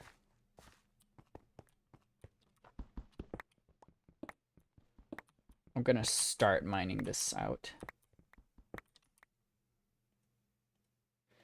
Just to get a start on it. And also to clear out my inventory of some more copper pickaxes.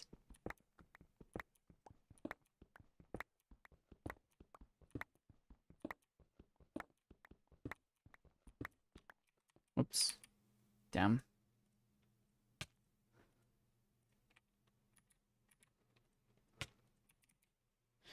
We're almost out of pumpkin pie. We've sure gone through a lot of food for this project. Gonna need to go get some more soon.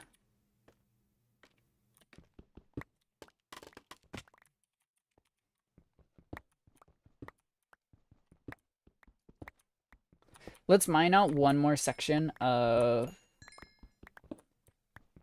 each end of this square, and then we'll get to that. Damn. You know what? I'm not gonna fix that one. I really gotta pay more attention, though.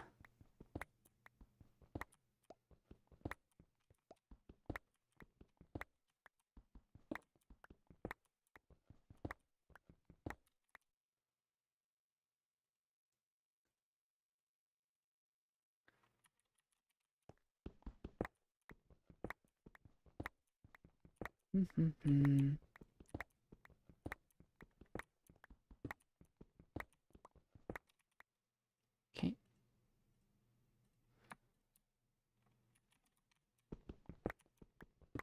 Alright, and now I'm out of food.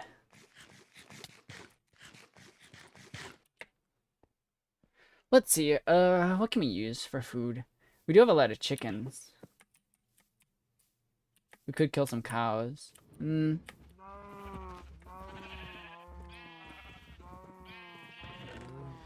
We have a lot of carrots.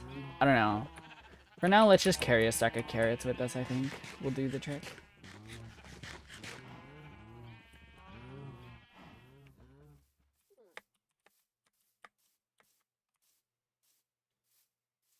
I want to keep going with the mining until I run out of inventory space right now.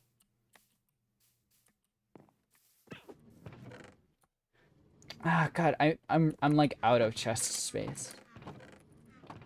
This is insane. Okay. In that case then, here's what I'm gonna do instead. Let's terraform some more so we can use this.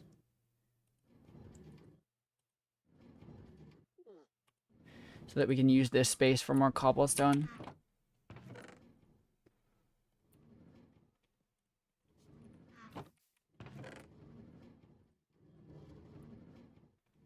Yeah. Because we are just straight up running out of space for... bread would also have been pretty good for a food option. Because we're just straight up running out of space to put our cobblestone in.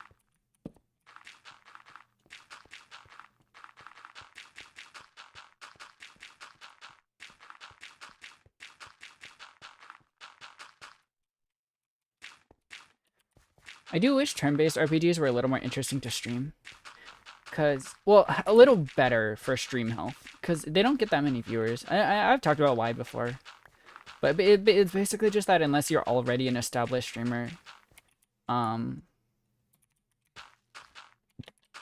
turn-based RPGs are just not very good for viewership.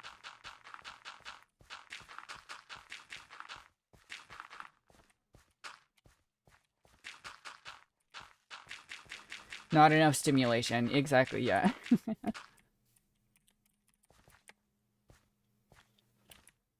Oh, hey, we can reach these now. No way. Some of them, anyways.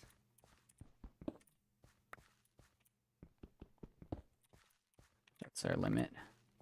We can reach some of them now.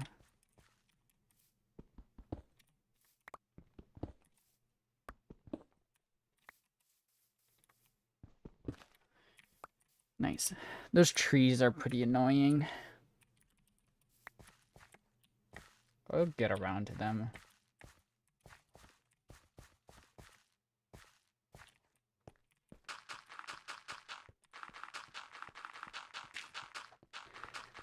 But yeah, I've just been getting into so many turn-based RPGs recently. It'd be nice if I could stream some of them while being confident that they wouldn't do too bad or in terms of like viewership, but I am not confident in that. And for that reason, it probably won't be happening.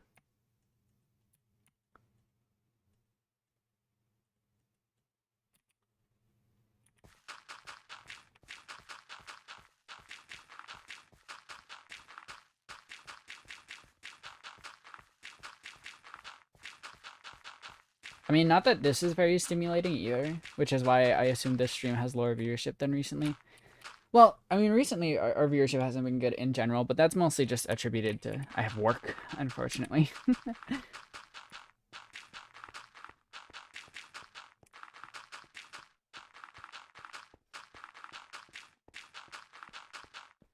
As for why I am adding dirt onto the layers that are already mined away, the reason for that is because I wanted it to feel... I want this area to feel somewhat natural when I'm actually working with it. And to that end, I'm putting dirt down so that when I dig one block, it's just not instantly stone, you know?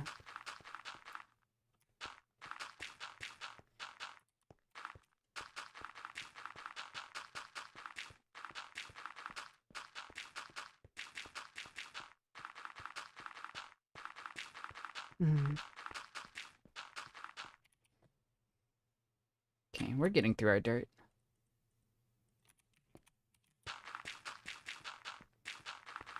That's why I want like 3 layers of dirt down.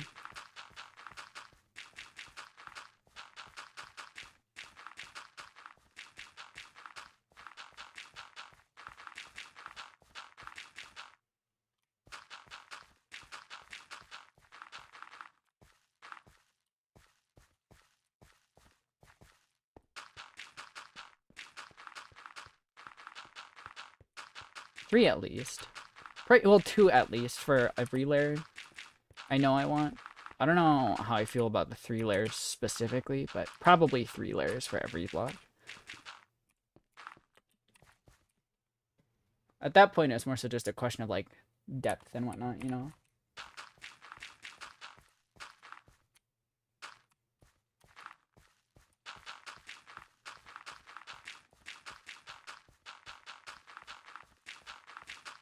But this area isn't torched up anymore, so enemies are gonna start spawning.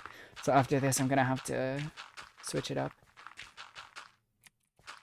But I'll tell you what, I am glad that we are getting a use out of our dirt now.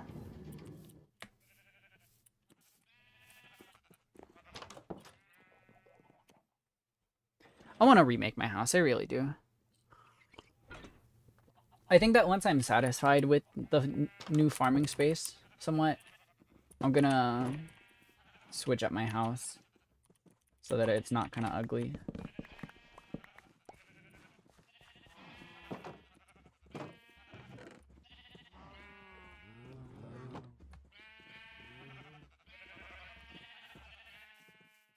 Alright, back to business.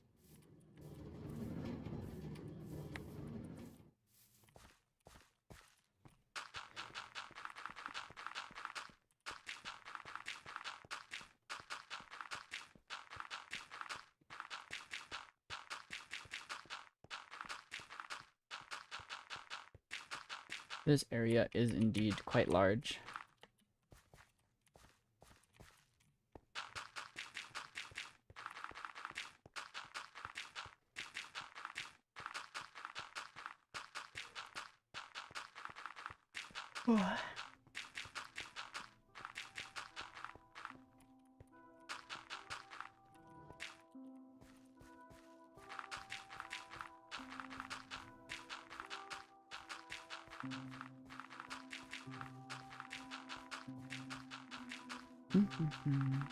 God, I gotta take a nap after the stream is over. I'm feeling eepy.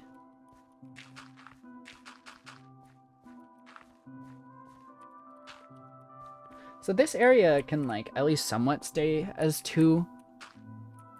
Just because like, you know, to make it look more natural. But I do want it to be 3, I think, for the most part.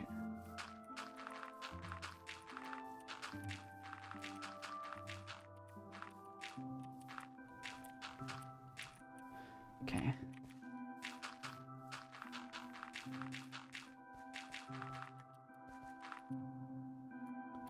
Alright. Well, we are getting there. We're getting there.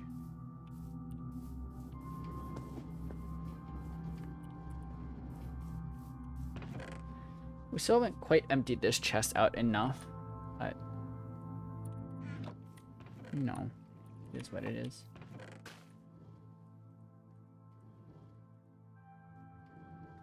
almost halfway empty. And you know what? Stage 1 of the farmland not looking too bad.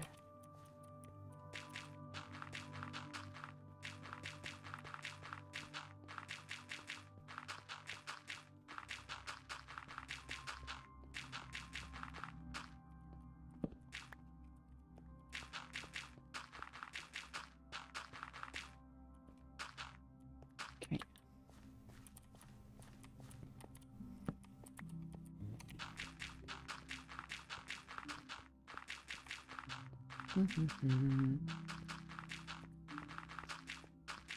Yeah, but I'm sorry that I haven't been streaming quite as much recently. I try to fit in as much as I can stream-wise, but it's just with work it's hard, you know. Unfortunately, I do have a J sensor B.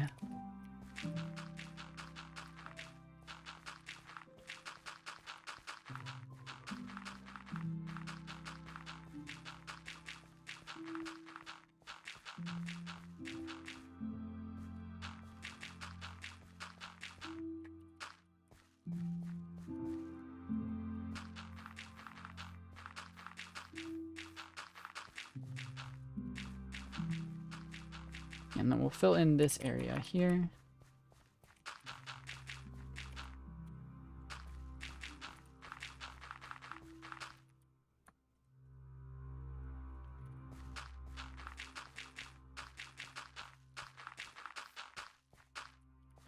Coming along pretty well, I would say.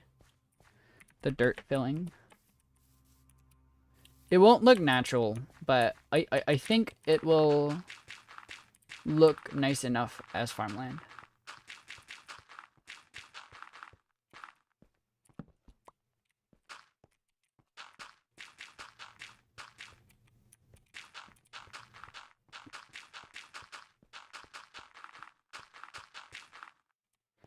J sensor beer.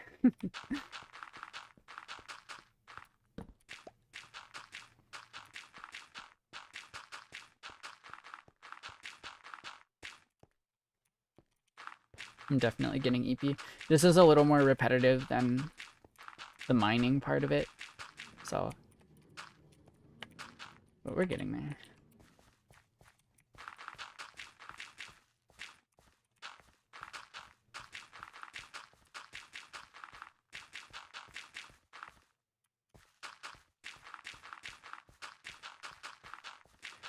And it's probably going to be quite satisfying to see our dirt chest slowly empty out. I think, anyways.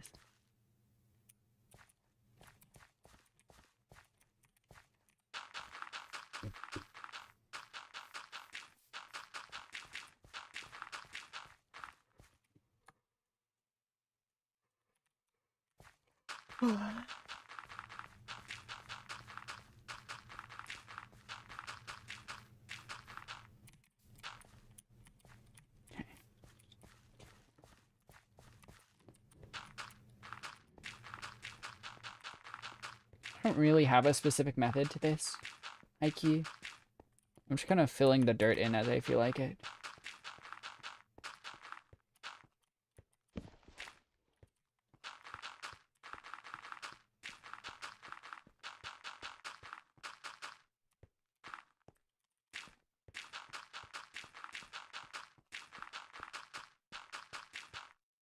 Okay.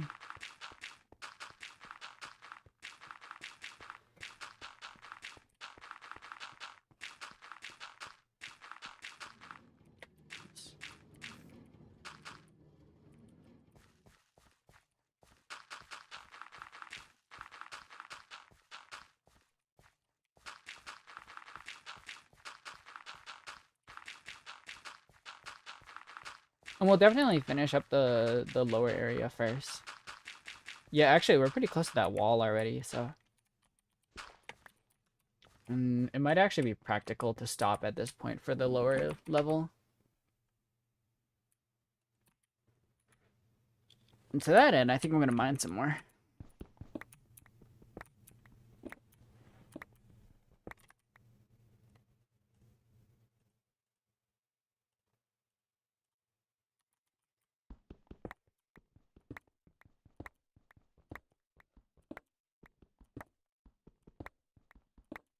This project is coming along slowly, but it's coming along.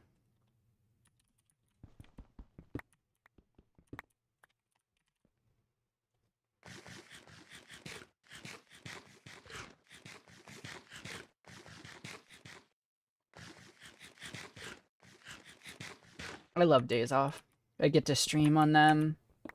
I get to relax. I might just take the rest of the day to play games. I don't know. I kind of want to.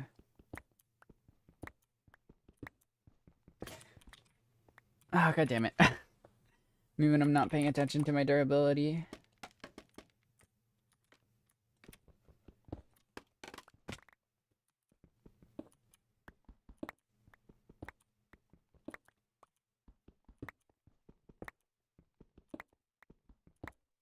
Ain't it better to fill 2 vertical blocks at once while you move horizontal? I don't know. To me, this just scratches my brain better. Is how I feel about that. My brain feels better about that method, which is why I'm doing it like that.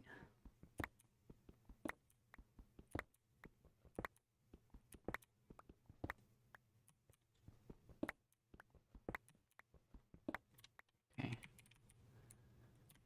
Alright. Just got a little more done on that. Not bad.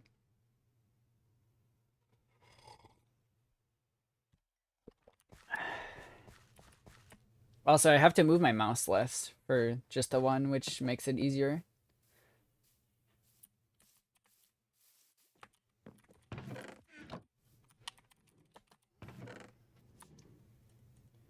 Alright, so let's fill this chest in until we run out of spots for cobblestone again, I think.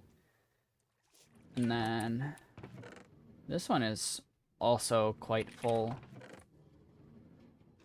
Some of those blocks we might need to move elsewhere.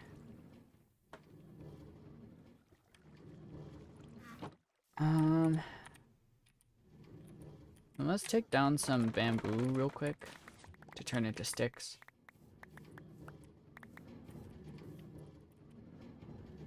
That was a lot of bamboo.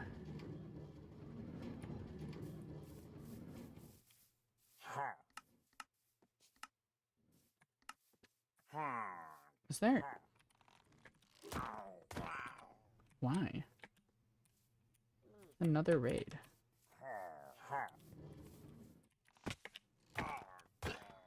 Okay. Weird. Is it because of the tower? I think that because of the pillager tower is so close. Glad the pillager wasn't a creeper. Yeah. Luckily, they sneak up to me before shooting, and then they load their arrow and then shoot.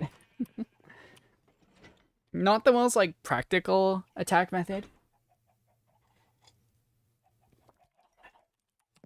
It's an interesting one.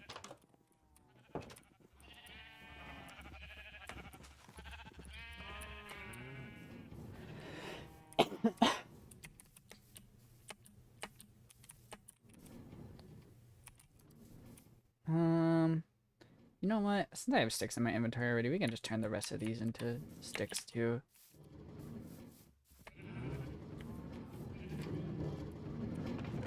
Dump these in here. Okay. It's on the last 12 blocks, and it only used up like half of the chest of bamboo. I think if we really expand the bamboo farm, it can be a decent automated smelting farm.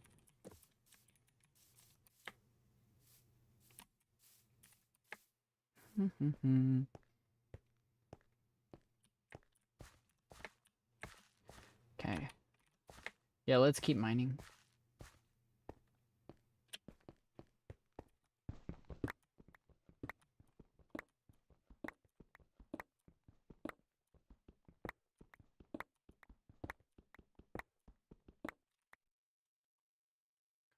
These two.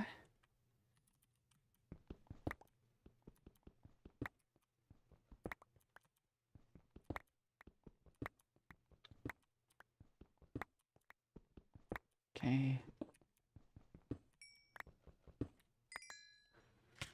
Eat some carrots. Gotta fuel our body with carrots.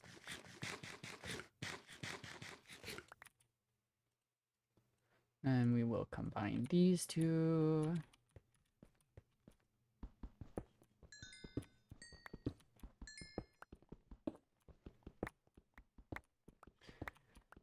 I'm taking this in a kind of spirally route, you know, like Gurren Lagann kind of deal.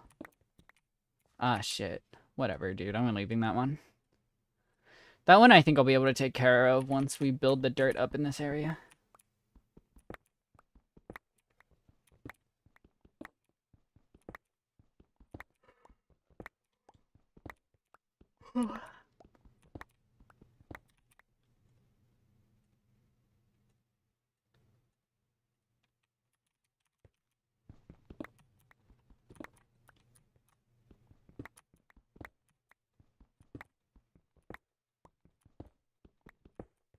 I am tired. I'm getting eepy. I'll be so for real. Oh, phew. I let this one break, but there was no block up there. That's good.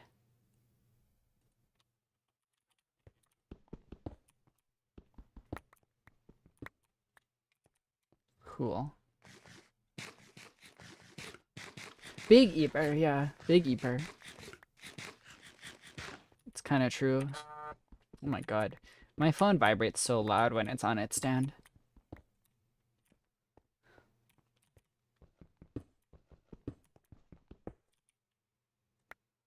Okay.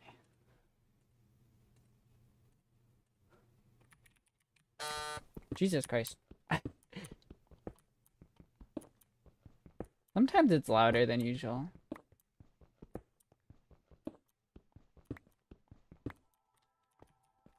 I leave it on in case someone needs me for something. But it's really loud. Maybe if I adjust it, it'll be less noisy. Also, my inventory is full again.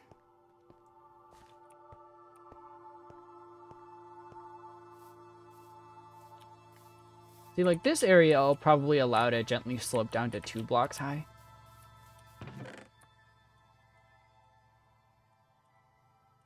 And now it's full.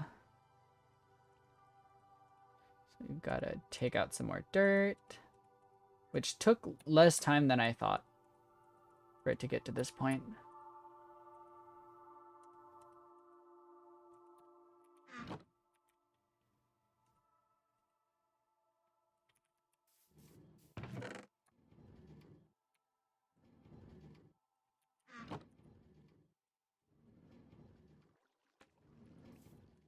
That is the wrong block type.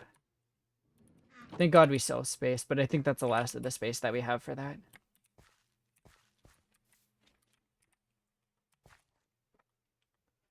And most of the grass on this area is grown in. That's good.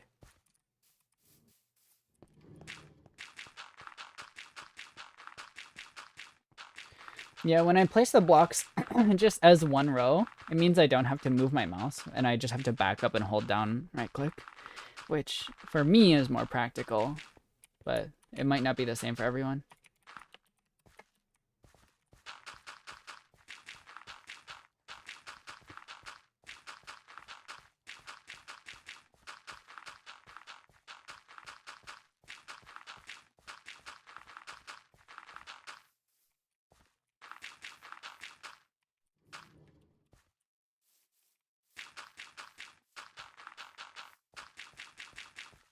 I do like seeing the grass slowly creep into the blocks. I think that's pretty cool.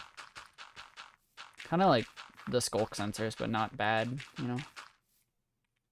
Not evil and fucked up. And that's cool.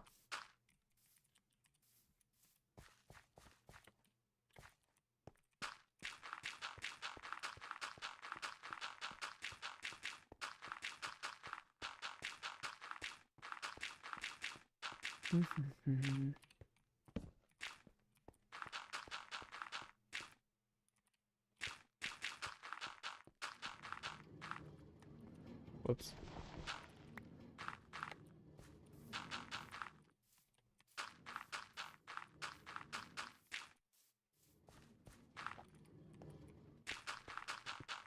There we go. Almost done with this first few stacks of dirt. Okay. That was the wrong block.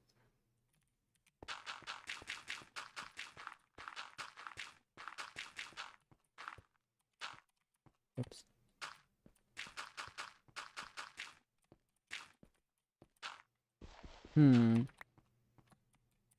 That's interesting. I'm not gonna worry about it for now.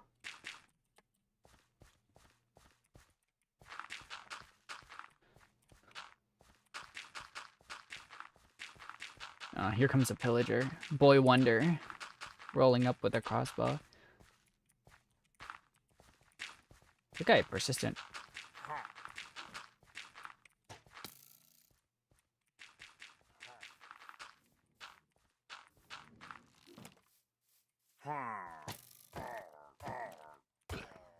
Okay.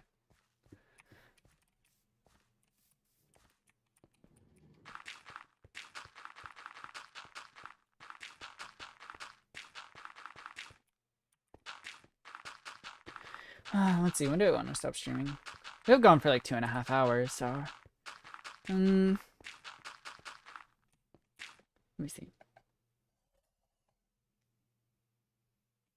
Give me a sec.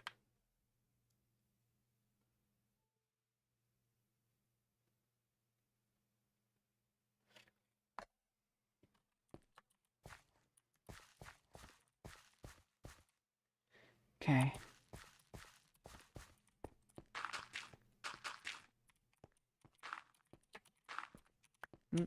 Here we go.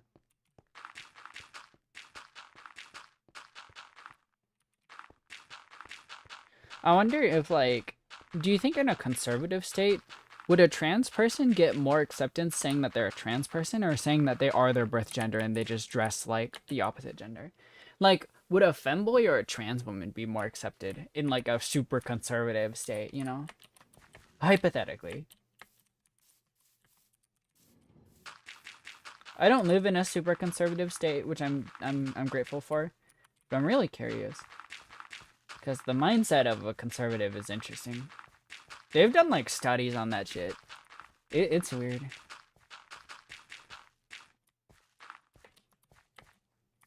It's femboy by a lot. Really? Is there like a particular reason, or is that just the trend that rises up? Getting philosophical. It's just that conservatives, modern American conservatives are so there's so much cognitive dissonance going around in that community. Just a trend, I suppose. I see. That's interesting.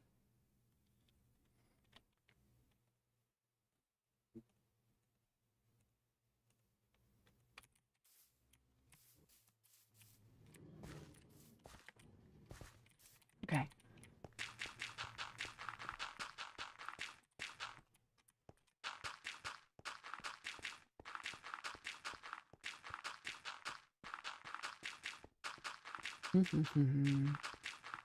Trans people are ultra propagandized, while femboys are just weird gay men to them. Right, that makes sense. Okay. That is interesting.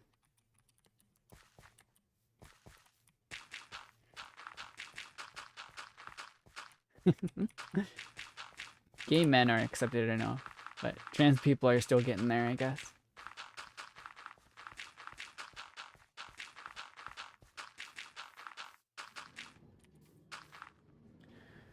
Is there still like a genocide going on?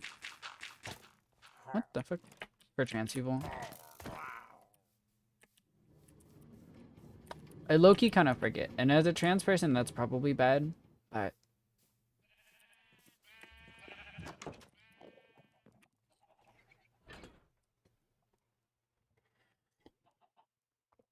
I remember for a while everyone was saying like that we're in like the second to last stage of a genocide, and like the board of past genocide historians is like, yeah, it's pretty bad right now.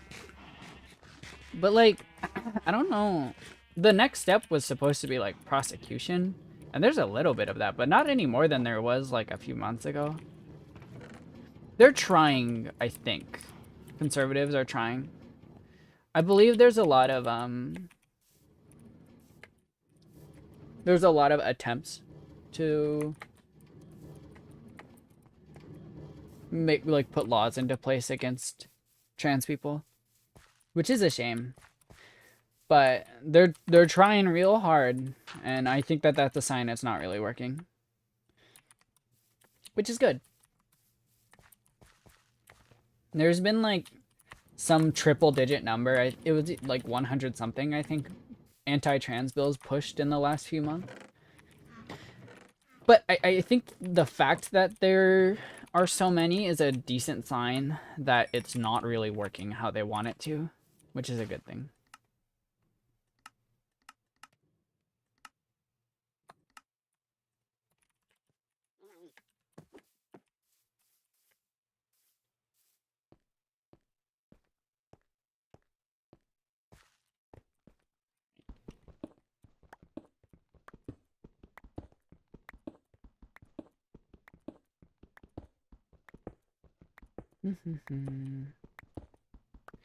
Wonder why our generation appears so much more tolerant than previous gens.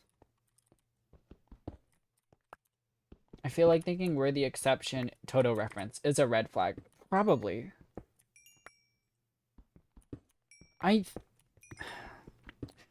think it has something to do with the fact that societally we are so screwed as a generation that we want to take as much control as we can, is my theory. I think our generation as a whole realizes that society is screwing us over with factors that we can't control. So we want to take as much control of our body and our identity as we can, you know? I think that's a part of it. Like, a few dozen rich billionaires basically control every aspect of our life at this point. So culturally, I feel like our generation wants to just have as much control over our bodies and our identities as we can.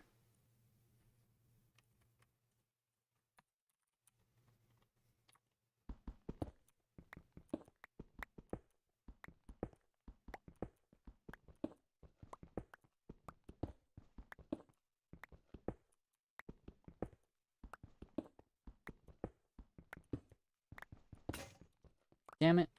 I let it go again. That one is fine to leave. I'm not worried about that one.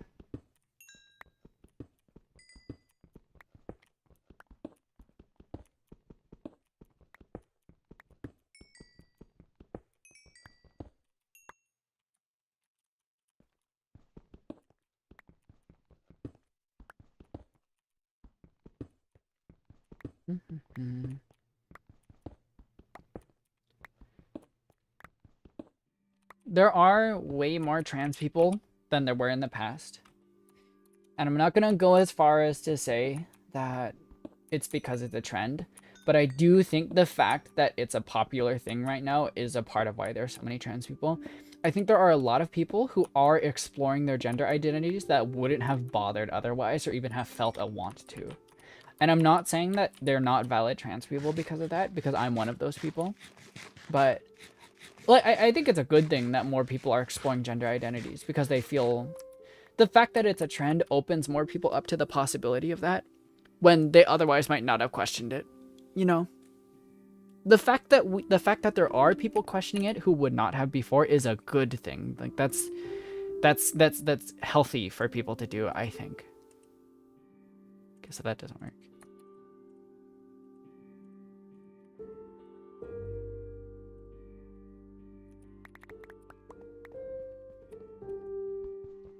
Like, a lot of people will be like, oh, all these wokies, they're only being trans because it's a trend right now. And I think that that's true, actually. But I don't think that it's a bad thing that they're doing that. Being more open with yourself is a good thing. And yes, to an extent, it's probably because it's a trend. But I don't think that that's bad, necessarily. That's why you're my goats in. Left-handedness chart. That's a big part of it too. A lot of people who just wouldn't have felt safe before are coming out about it. I think it's a combination of the left-handedness thing and the fact that it is a trend right now. You know, if someone wants to explore their gender identity because it's a popular thing to do, I say let them. It's not a permanent thing. There's so many complaints about how, like, oh, kids shouldn't be having surgeries, but it's not a permanent thing. It's never a permanent thing. Oh, and in the case that it is with, like, the surgeries, like, doctors aren't doing those on kids. There's so much, like, they're teaching the to our kids, but they aren't doing those surgeries to kids. And I feel like a lot of conservatives miss that. I wish we had a funny word for conservatives like we do for leftists. Wokies is such a funny thing to call a leftist. There's not like a conservative equivalent that's quite as funny.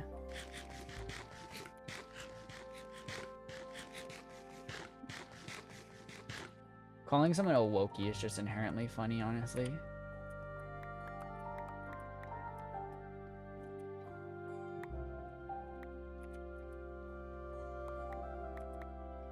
A wokey. Right. Okay, so I've mined a little more, and now we're out of copper pickaxes, but that's okay. Is there a cave diving mod? Can I get a mod that will let me squeeze into tight spaces and not return?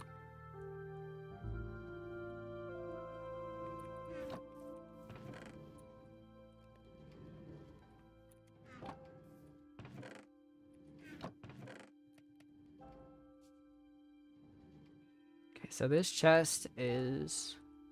I think it will soon be entirely cobblestone.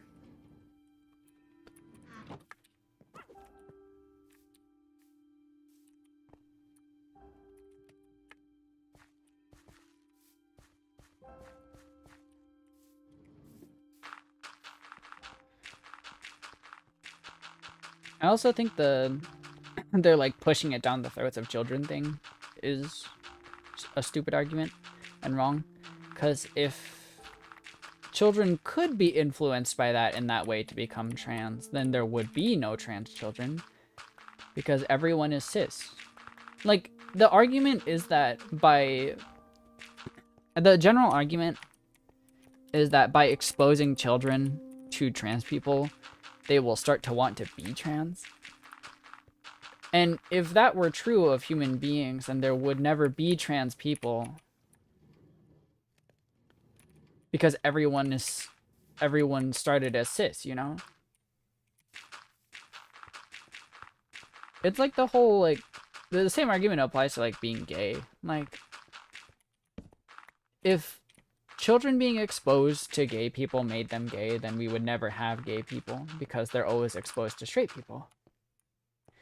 You see criminals on TV all the time. Do you want to be a criminal? Right, exactly.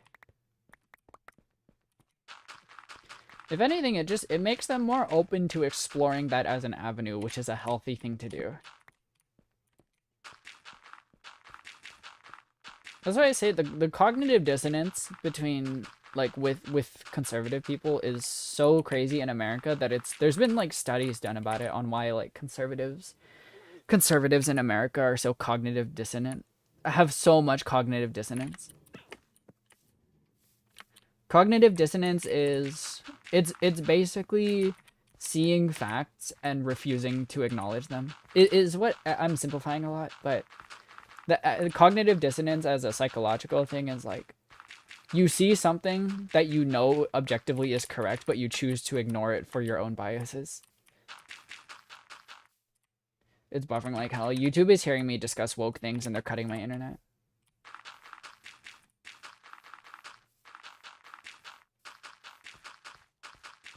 But conservatives do it all the time in America, the cognitive dissonance. There are so many. I think it appears a lot in Christianity, which is correlated strongly with being a conservative. Cognitive dissonance and modern Christianity really go like hand in hand, honestly, which is unfortunate because I think that there's a lot of value in Christianity as a religion that can be found. But if you listen to current day teachings from conservative Christians, it's like you're gonna get all the wrong ideas and none of it is gonna make sense if you think about it at all. You have to be willfully ignorant to believe like modern Christian values, which really sucks. Because I honestly do. As a transgender person, I think that there's a lot of value from Christianity as a religion that can be grasped if we treat it right, you know? But unfortunately, right now, the only reputation that Christianity has is religious trauma. So, you know. The crops are almost going in. I'll let it grow like one more cycle. A lot of Catholics are cool. Uh-huh. That makes sense. They're less politicized. Right. I think that Jesus Christ, in the form of like someone who loves his neighbors and accepts people for who they are, is good. And your interpretation of that can change a lot. Christians like to use the blame the sin, not the sinner, or whatever. Hate the sin, not the sinner. Something like that. But it's the problem is that they reflect their own interpretation of what is and isn't a sin. And in my opinion, there's no reason that being trans should be a sin. Because at no point did God really say, like, you can't change your gender or else I'll hate you forever. Like, God never said that. As far as I know, I don't think God said anything like that. Hate the sin and not the sinner. Hi, Cynthia. I don't think at any point God said, like, I hate trans people. Like, you know? Unless that's a New Testament thing I don't know about. Like, here's my pitch. If getting surgeries to improve parts of your body that aren't good is considered fine, then so too should being trans. If you, because the general argument is that, like, you shouldn't tarnish the body that God gave you, right? Is what the argument is, generally speaking. And I can kind of almost see where they're coming from. But that argument really asks you to ignore a lot of things that we do with modern medicine. You know?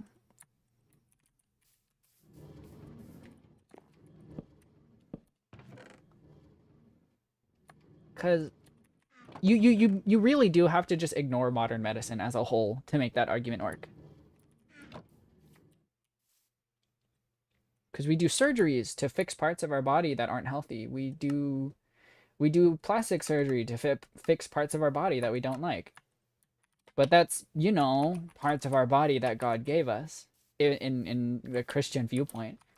So is it a sin to have surgery to fix parts of our body that are unhealthy? And if it's not a sin, then I don't think it's a sin to, like, I don't think it's really a sin to be transgender. The argument of you are replacing the body that God gave you makes sense if you ignore completely plastic surgeries. You know? I don't know. I haven't, like, fully thought out this argument piece. It's just that it inherently makes sense to my brain. Which is where I'm coming from for that.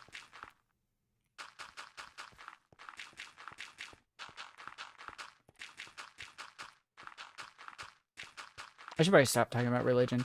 A lot of people I know have religious trauma because modern Christianity is stupid.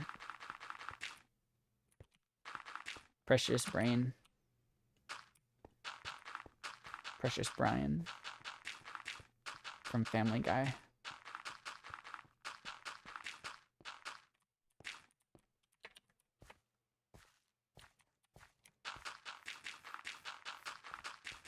Precious Brian from Family Guy. Yeah. He's so precious. Ooh.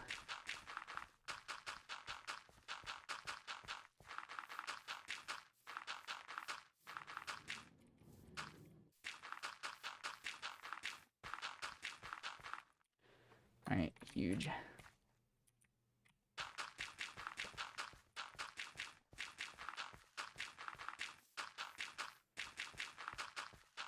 Like I said, I really do think that there's some value in a religion that teaches people to be tolerant of those around them, and that their God will always forgive them so long as they don't turn their back on him. I think that there's value in a religion that preaches that. I really do.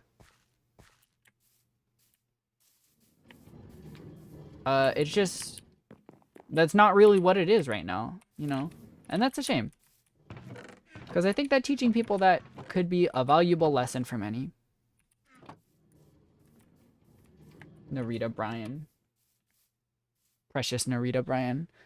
Let's cut through this last little section, and then I want to split this one in half, actually. One more time. Just like one more split down the middle. Because this one's a little bigger. Maybe we just keep splitting the chunks down the middle. Until we only have like one block chunks to destroy.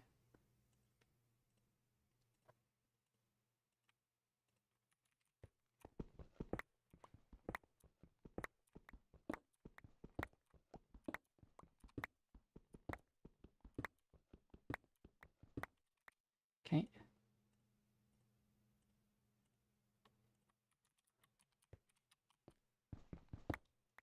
Need more food.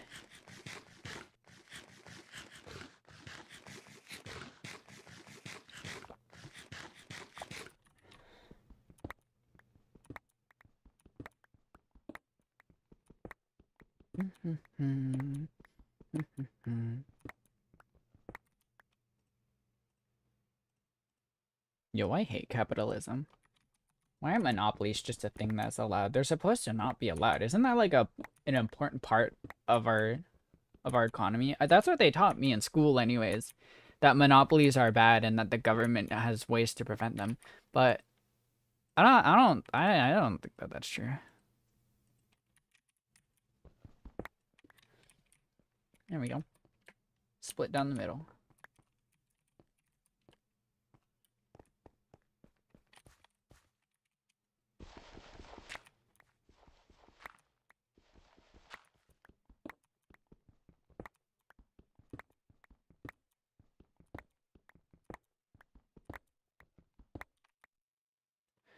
Okay. So next time, we're gonna have to make more... Well, we can make more pickaxes first, and then we'll be able to come back and get back to business here. We're almost done with this pillar. And the farmland is actually coming along pretty well. The two pieces of grass growing have almost met in the middle, which is good. The trespassing mechanism in America technically still exists. It's just been defanged. Right. Bribing exists in America. It's just you have to... It's called... What is it called? It's stupid is what it's called.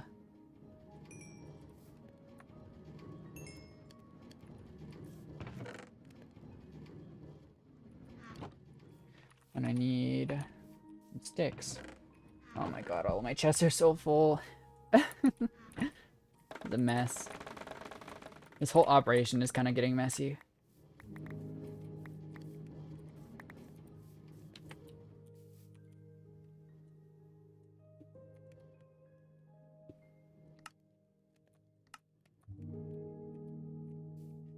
Yikes. I don't know what to do as far as the resources go. Honestly, we can just like throw away the cobblestone. And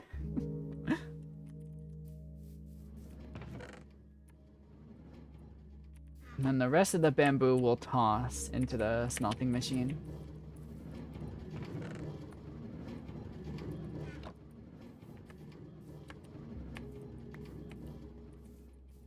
I just picked up some extra on accident. Reminds me of how they tried to declare Steam a monopoly because Epic Games can't compete. Right, they did do that, huh? That's really funny to say.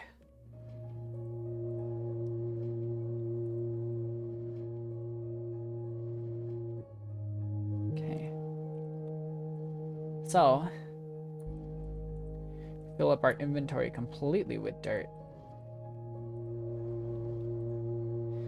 And we'll be good for next time. Next time that we log in. I will do some more grinding of this off stream. But if anything, I'll make sure to finish this area on stream. This will be good for like automatic farms and whatnot. I'm gonna head out. But I do hope that you all enjoyed the stream. Next stream will be probably on Thursday, I would say. Probably. And it'll be either TF2 or Final Fantasy 14. Yeah, that sounds good. Yeah, so I'll see you guys then. I do hope that you all enjoyed watching. I'm gonna head out, and I will see you guys later. Bye bye. Sayonara. See you guys.